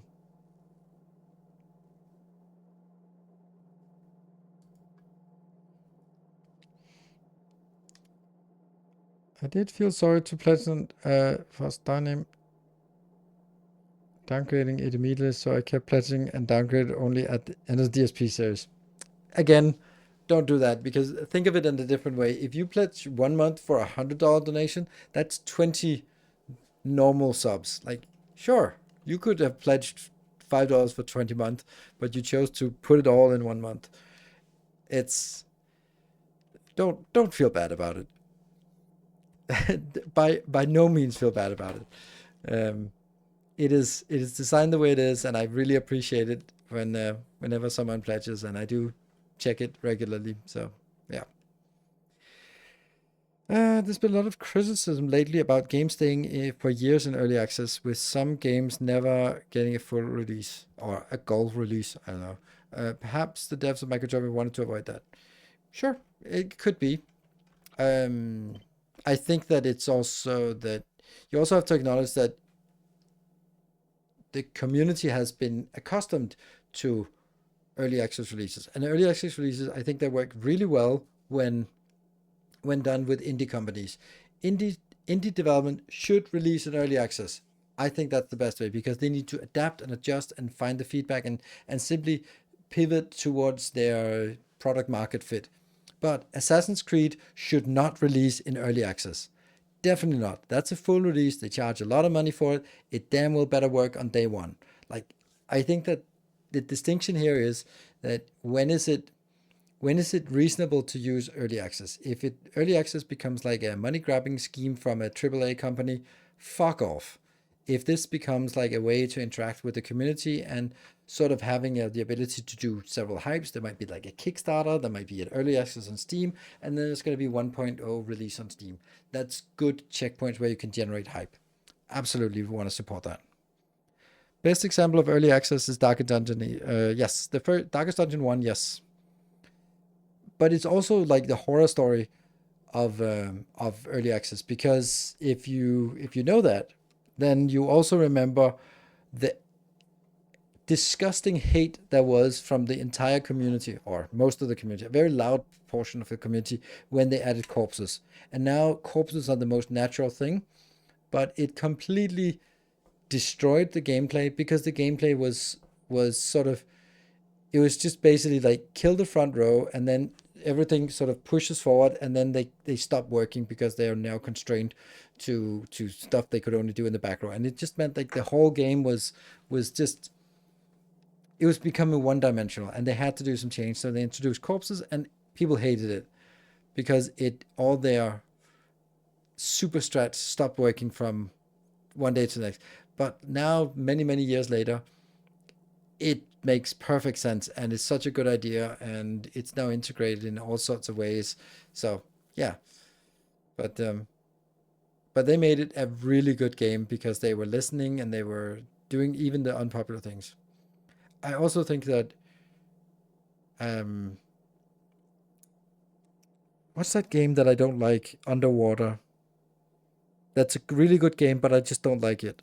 That's a really good example of a good early access. Subnautica, yes, Subnautica.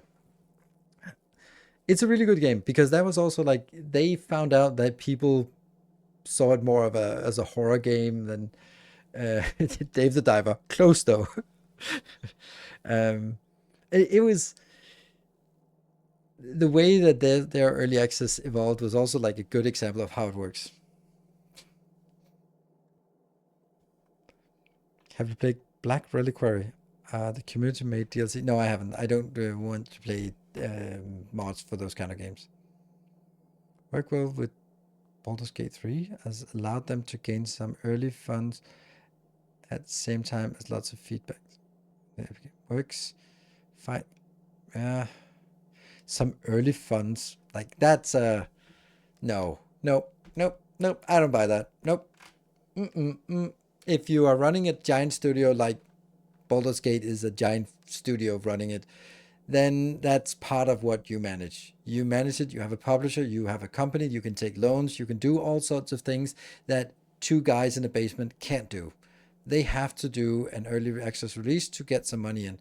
But a big company, that's just the finance department running their show, and they're going like, hey, let's optimize the cash flow. PG4 was not made by a big company. It was not.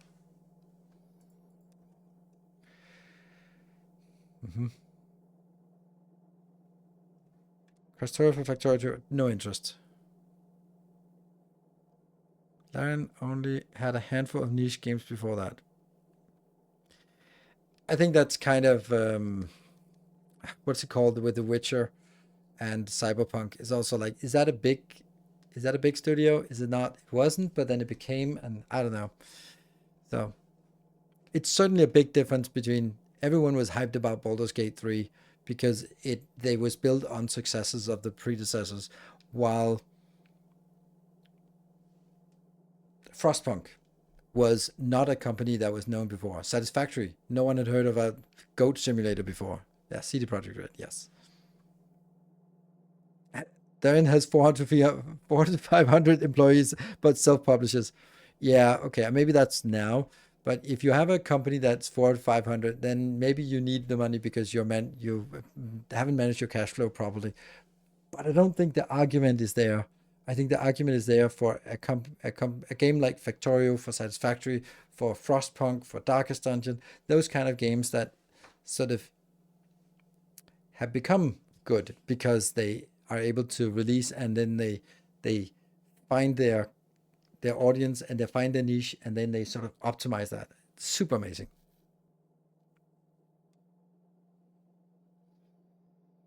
Dreadless, thank you for the Prime. New subscriber arrives. Satisfactory is AAA owned. It was bought by that Russian shell company, right? At some point. Coffee Stain Studio was merged with something else that somewhere tracing back to some oligarch. But I mean, everything traces back to an oligarch these days, right? Frostpunk isn't a good game. Frostpunk is an amazing game. I think you are confusing with Frostpunk 2 is not a good game. Frostpunk 1 is a very good game. It's not a game that I like, but it certainly is a good game. I did like it a little bit, but I think it's really weird position to say that it's not a good game. You can say that you don't enjoy it, but not a good game. At what size is a dev team for games considered big? 50? I don't know. Factorio, Voop is not a big company, but I don't know. They have like 35, but they are self-publishing, and yeah. Was also in early access for forever, but that was okay. That a lot fully playable, enjoyable game for most of it. Yes, I think Satisfactory is probably the best case scenario for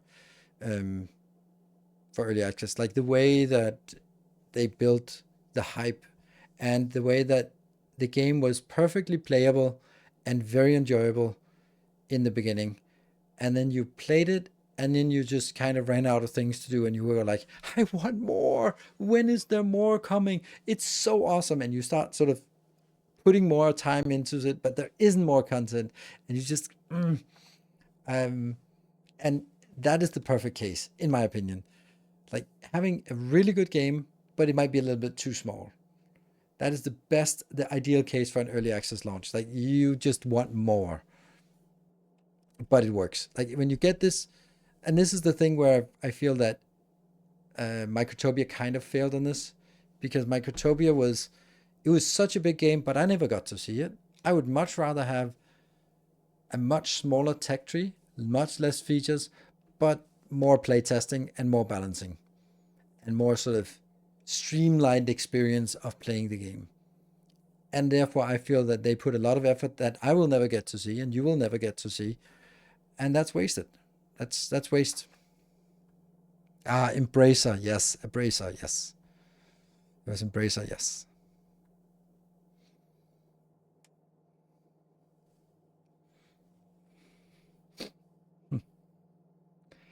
Will you look at a playthrough with all the other main mod planners? Nope. Is Embracer bad? It's Russian owned. So take that as your way. What's next to build? Yes, that's actually what we should. I think the next thing we want to build is this one, which should be... Right, what would be the next thing? That would be Robot Rush. And it would be... Now just kind of imagining the stuff that we want in a location here. And then I think also batteries. Oh yeah, that's not in this. That's in...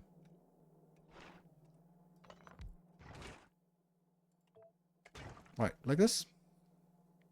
Are you going to hook up the hub? I'll do that when I'm finished with it. I'm gonna make it in for the video tomorrow, so I need to go through it a lot more. So. Are the blueprints for what you've built here, but haven't released the video available to your patron? Nope. I don't make blueprints that are not ready. I release the blueprint packages together with the videos, but if you want the designs as a patron, you can download the save game and then just grab them. Because I kind of want to, then otherwise I start sort of having partially released blueprints of these and people find errors in them, and I'd like to sort of go over them, check them, make them maybe a first version, second version, maybe a, like for example the oil, we want a version that is stripped down without any without the advanced oil processing, and then another one that we can stamp on top of it that will then add the advanced oil processing. And that just takes a little bit of time to get that done, and that's not something I want to do after each save. So you can grab the partial builds from the save game if you like. That's kind of how I'm thinking.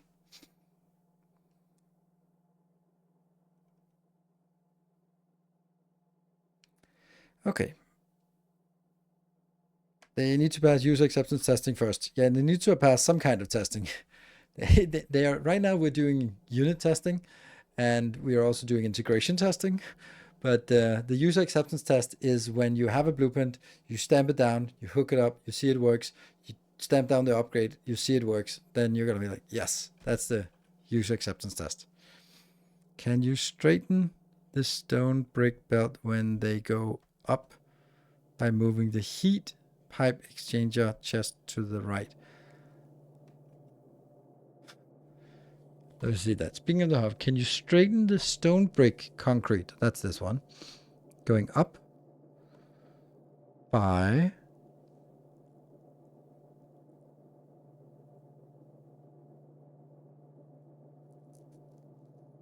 doing what?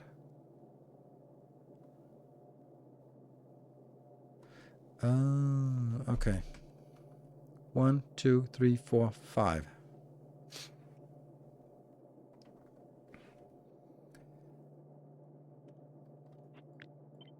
That one would be here. And then it's still 5 tiles, so this one has to go out as well. Which means you... Damn, that sucks. Yeah?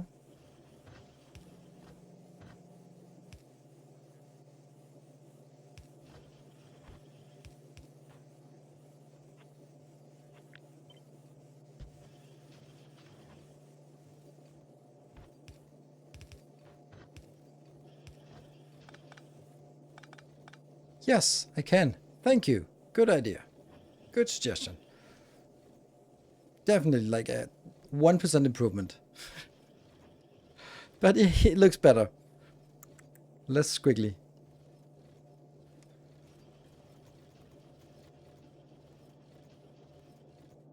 You can also move the other one.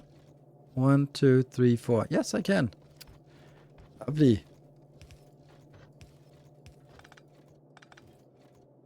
There we go. Nice. Ah, another 1% improvement. Keep coming. You have to drag yourself to bed. Too bad. Now just redo the video in the hub. This is why I do it in the last second. Like, if I don't know, 7, 8 years of university studies has done anything to me, is that it has taught me don't do things until the very last second. Because yeah, I've and for you younglings among us who are still students, then let me give you the advice that I've adhered to all through my studies, and I guarantee you this is my advice. This is not something I read some from the motivational poster. Ahem. The sooner you fall behind, the more time you have to catch up. So when you start a new semester, you just skip the first class, because then you're falling behind already from the beginning, and that means you have the entire semester to catch up. It's so much better. Like, if you fall behind like right before the exam, you just don't have time to catch up. So start by falling behind early in the semester. You can thank me later.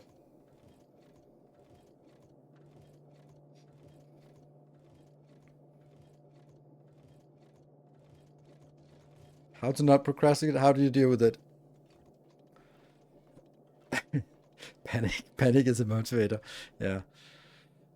I don't know. It's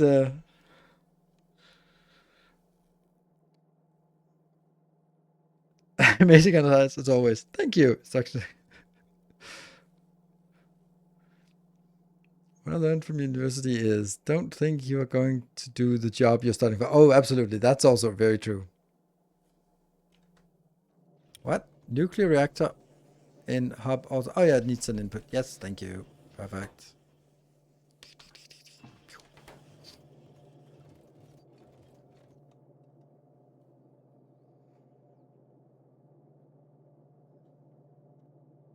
Are you still up, Moon? Are you still awake?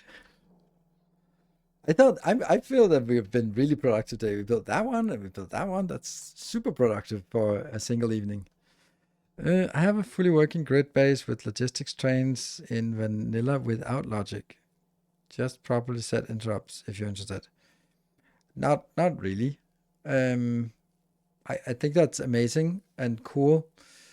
I don't know what I would do with it. I'm not really into doing base reviews anymore. So let's see. What do we need this for? We need it for laser turrets. We need it for just a little bit of that, and then we need it here. And we did that. Okay, so this is definitely where we want to build batteries. Yeah. Okay, so I think it has to be this way. So it goes solar panels, because they need to be first. I think we can also build more in here. So I think before we do anything more, I think we have to just kind of think about what are the other things we still have to do in the space. We need a rocket silo at some point. There we go. Don't know if this is here. We need low density structures. We need this one. And we need blue circuits. Right. Blue circuits are definitely going to be here. And so are the low density structures. I actually think that these 3 things are going to be over here in this tile. That might be squeezed. Oh, there's one more thing that's super important, and that is this one, which I think is now going to be over here, because that's kind of closer. And then I need like the something hub,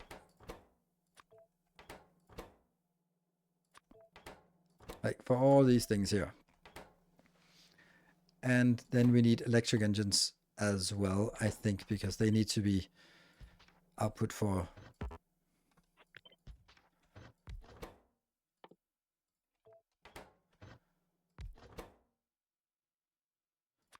plus base platform starter pack, and like all these things have to be built. I've got starter pack. No, I got it. Are you going to build a space platform base factory? Yes. Well, I mean, yes, it'll have to be built somewhere. So aside from this, what else do we need?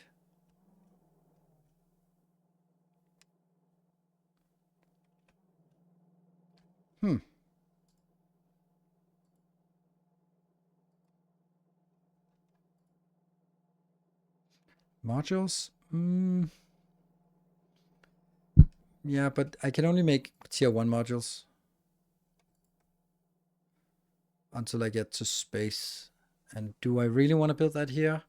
Because it's kind of intensive on... I think this is just something I want to build on Volcanus, I think. I think we'll make do with tier 1 modules here. Concrete. Reinforced concrete, yes. See, I have concrete down here, and I was kind of thinking, could I elaborate this into making it into reinforced concrete? What is it this is used for? Nothing. It's not used for anything here. No. We don't need it here. There's nothing I need it for on this planet except for sort of running faster. Coverx is something I think I'll do. Yeah. Maybe. I don't build reinforced on Nauvis onto Biolabs. Yeah, I think that makes sense. The Coverx build is... The thing is, Coverx build is purple science, and we don't have purple science. This is only the stuff we need to build before. So what I'm going to do now is I'm just going to save here, and I'm just going to load the other save and just see what I actually have in my base. Because that's kind of the easiest. If no modules, then you need to build ships without them as well. That's true. That's true. But it is true, I don't have modules. I don't have any module build. So I think I do need some kind of module build.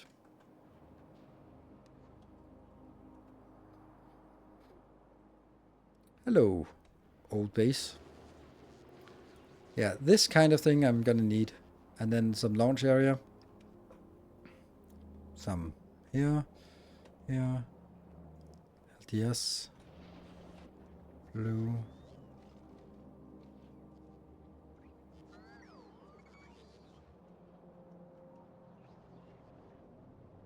I think this is the stuff, right? Because tank ammo is really good again on Volcanus. So a tank plus tank ammo might be something. The piercing, the normal ammo,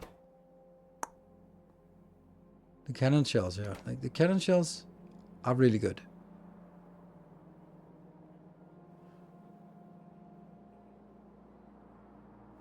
Do you scale up modules before or after Fulgor attack? After. We want to get the... Doing anything except basic stuff with Fulgor, without the electromagnetic planes doesn't make sense. So I think we need to think about how are we going to kill the worms on Volcanus.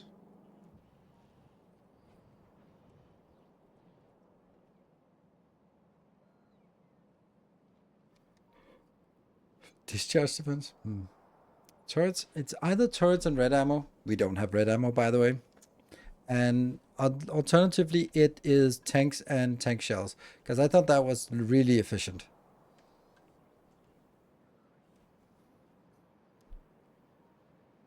Poison capsules near silo. Only 70.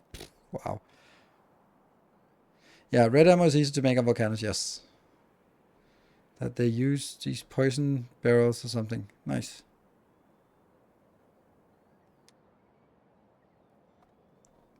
Do the fender bots? No. I think there are only 3 options that we need to explore. There's the turrets with red ammo. There's no rocket turrets, not gonna work, so that doesn't matter. So that's in, with potentially some landmines as well. And the other one is the tank, and I think the tank is the better one because you don't need. Here's the argument. In order for the turrets to be a really good solution, you actually have to have a lot of personal robots so you can stamp everything down and the robots go and then it's built. That's not going to be how we're going to be set up because we don't have a good roboport setup. So we are going to be having to do this with tank and cannon shells. So that means we actually should explore the idea of building some cannon shells. And yeah.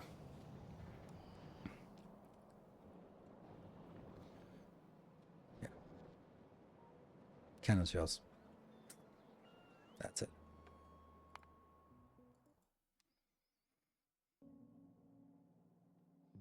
But it's tricky. Yeah, I don't want something that's tricky. Hello, Mirage. Good evening. So how big do we want to make this part here? 5 seems like a good number. They take 10 seconds. I think this can be deceptive. Like, I don't think, is 10 a good number for this?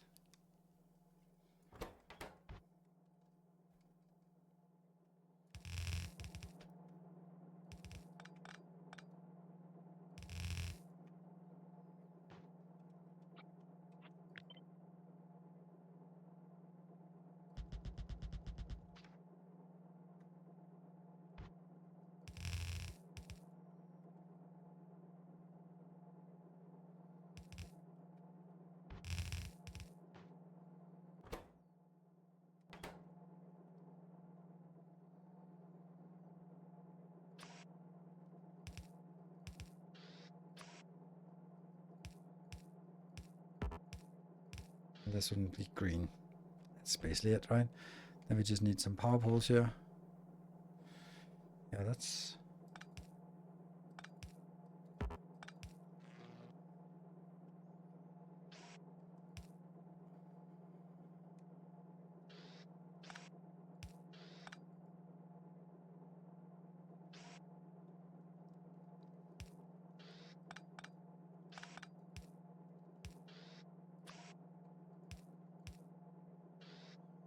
And then light, light.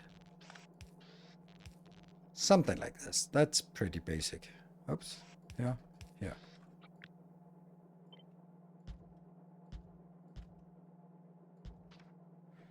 And then the only thing that's remaining is the usual stuff out here, the laser turret. Because this laser turret just, it's so much better to build here. We got that one, we got that one, and we got that one. So just go like this.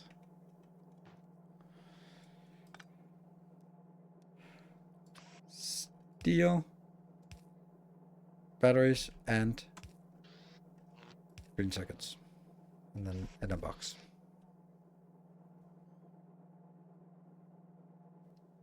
I think the old base had 10 as well. I think that it's just that the old base was, it didn't look like much because the city block was twice as big. It's just that it looks like more here because it looks like that. So I think that's how it is. And then we're going to have batteries. I don't need a lot of batteries. That is 4 per second. And how many? 10. 10. Wow, that was the most useless hype train. See? Good thing we have patrons to rely on. That means we're only going to make 3 batteries per second. Is that a problem? 3 batteries per second is 1.5 robot per second. This is using... Oof. Okay, we need a lot more batteries. Okay, so we need 2 rows of batteries then. Yeah.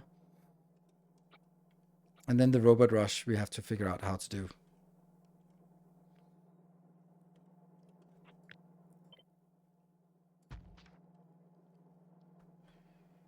It seems like a really a lot of this. 6 per second, which is enough for that, plus that. Might also be too much, but maybe that doesn't matter since it's like in and out.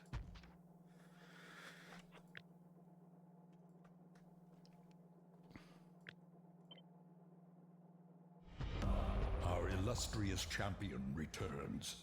Welcome Hey, home. Mirage, thank you. Okay.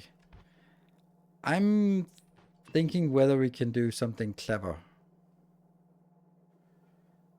Because I'd like to not use so much space for this. So I'm going to get one inbound here with copper and iron, and one outbound with batteries. And maybe it's the other way around, but whatever. And then the question is, could I then also have this inside the same space? Ooh, Shen, thank you for the 5 gift subs. We just missed the hype train. But hey, thank you.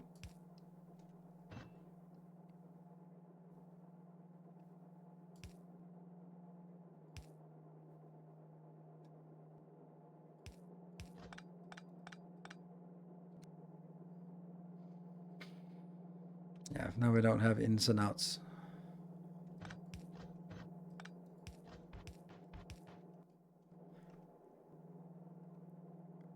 Two out of 5 events. Yeah, it's not. We just had a hype train and it failed. So this is gonna be yeah. We had that before where it was a hype train and then it just kind of disappeared into nothingness, and then yeah, it seems like it's broken. So whenever the hype train just pops up, that's the time to activate, because otherwise it's just gonna be, I'm not gonna say wasted, but I wouldn't trust it otherwise. It sucks. Okay, yeah, I can't do this, unfortunately.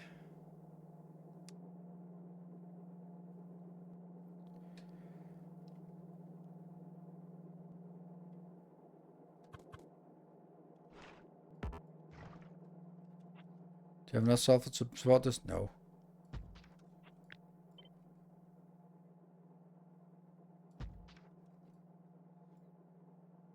$120.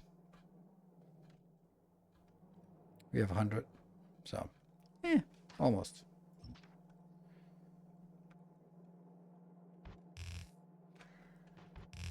Okay, well, if I do this, then I can then it's actually better to do the the old school design like this, with gaps in the middle. Because I'm not going to use the rest of this bus or this place for anything else. And then I can actually do. Maybe I'm making things more complicated than they have to be.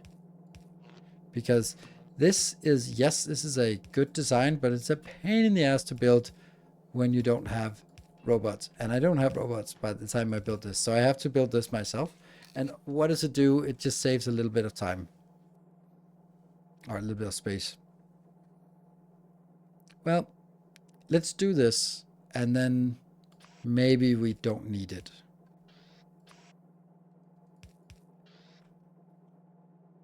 No, that's the wrong one.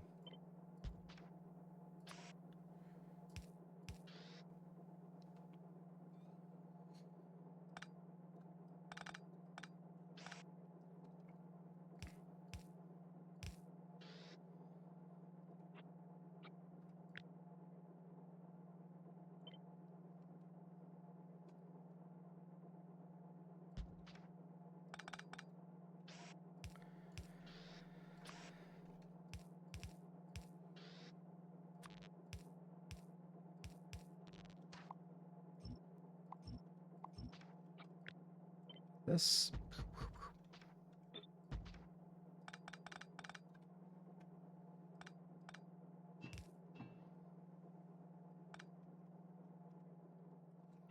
Good. So this one, I can put that. Put it here. So that was the easy part.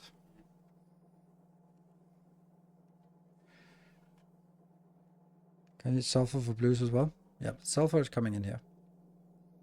I'm not building it at ratio because plastic is not going to run all the time. Yeah, there's a lot of things that this won't run all the time. It was not plastic. It was batteries won't run all the time. So it's just like I don't need to have everything. I can allow everything to be a little bit overscaled, because it'll build a reserve, and then suddenly I stamp down a new blueprint for solar panels, and then there'll be a blitz, and then they start producing. Then they are allowed to sort of overconsume because there will be like a stockpile of everything else built. That's the idea.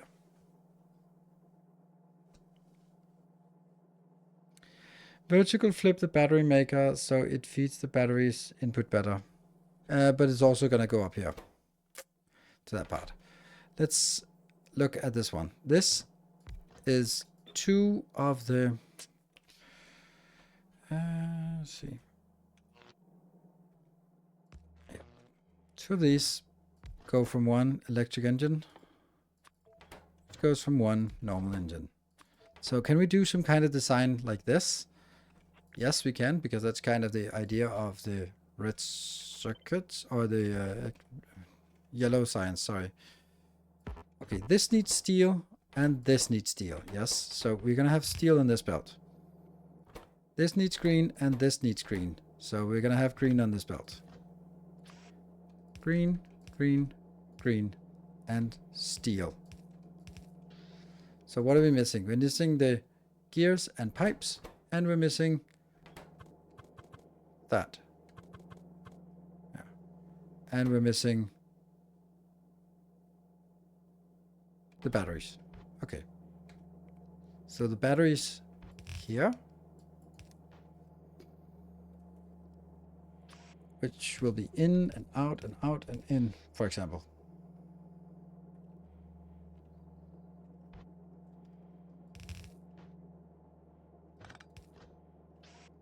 That. And then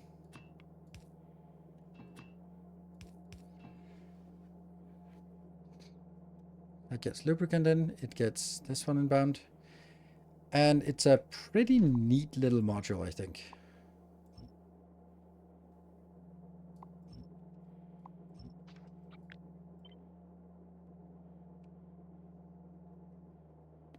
Mm-hmm.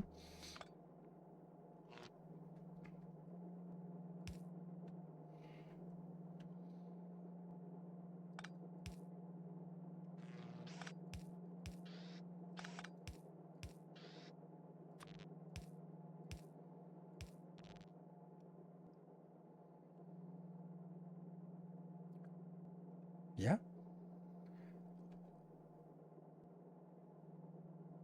So steel and green. I'm just kind of thinking, is this it? And then it needs to go. Actually,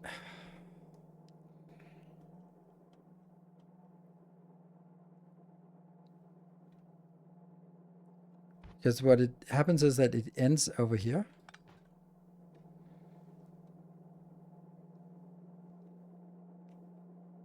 Doesn't start on steel. No, that's true, but it will be powered by the next one. It's a repeatable pattern, so it'll be powered here.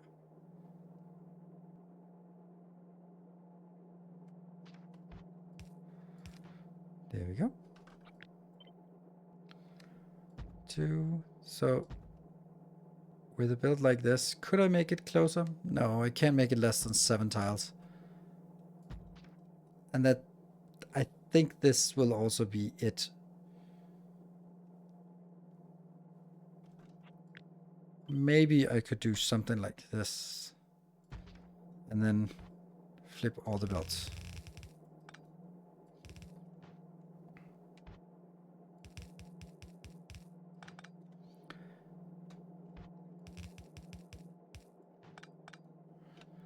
Because that makes it. And then flip it this way. No, flip it this way.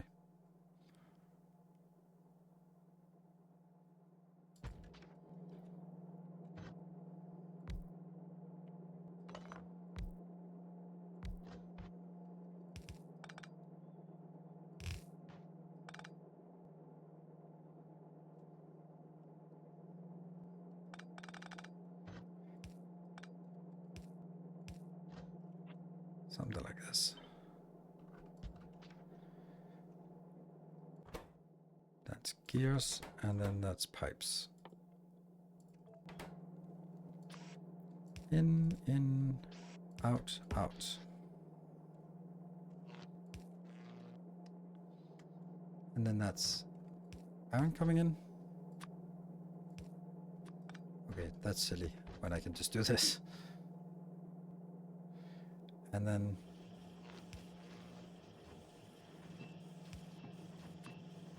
let's just try. And yeah. Let's see. This was that and that. Up here, I only need one.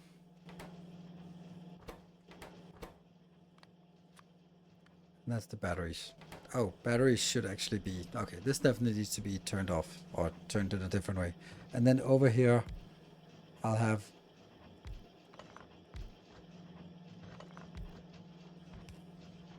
some kind of build where we make one kind of robot and the other kind of robots. And then figure out what we do with them. Bonus minute. Yes, bonus 2 minutes. I just wanted, we sort of build a little bit design here, so let's just get it off the ground and see if it does something. Yeah, so not a problem. Everything, it's a pretty simple build, and I think that if we take these three things and put into a single block, then it's going to be a nice, convenient block that isn't overfilled. Not everything has to be overfilled, but it's going to be compact. We're going to need to do something a little bit more clever with this part. I'm pretty sure this is better. Because then...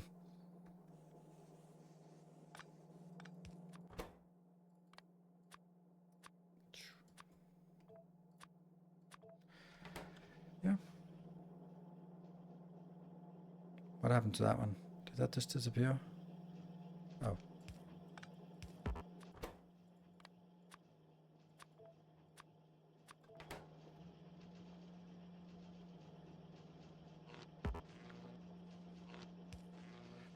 Don't know. Somehow we're going to need to do something about this so that they can be put into a storage and into a roboport when we have that. And then we basically have all the things we need. Then we can continue next time on Sunday with that design and that design. And then we're actually going to have a really nice little base here. Really nice. And then these will be solar panels. Boop, boop, boop, boop. Boop, boop, boop, boop. And then boop, boop, boop. Maybe not these because they might be train lines. Whatever. Depends. So that's going to be it. I will take this save. This save you see here. If you are a patron supporter, you can grab that on the... I'm just going to put it up now so that we are sure that it's going to be there.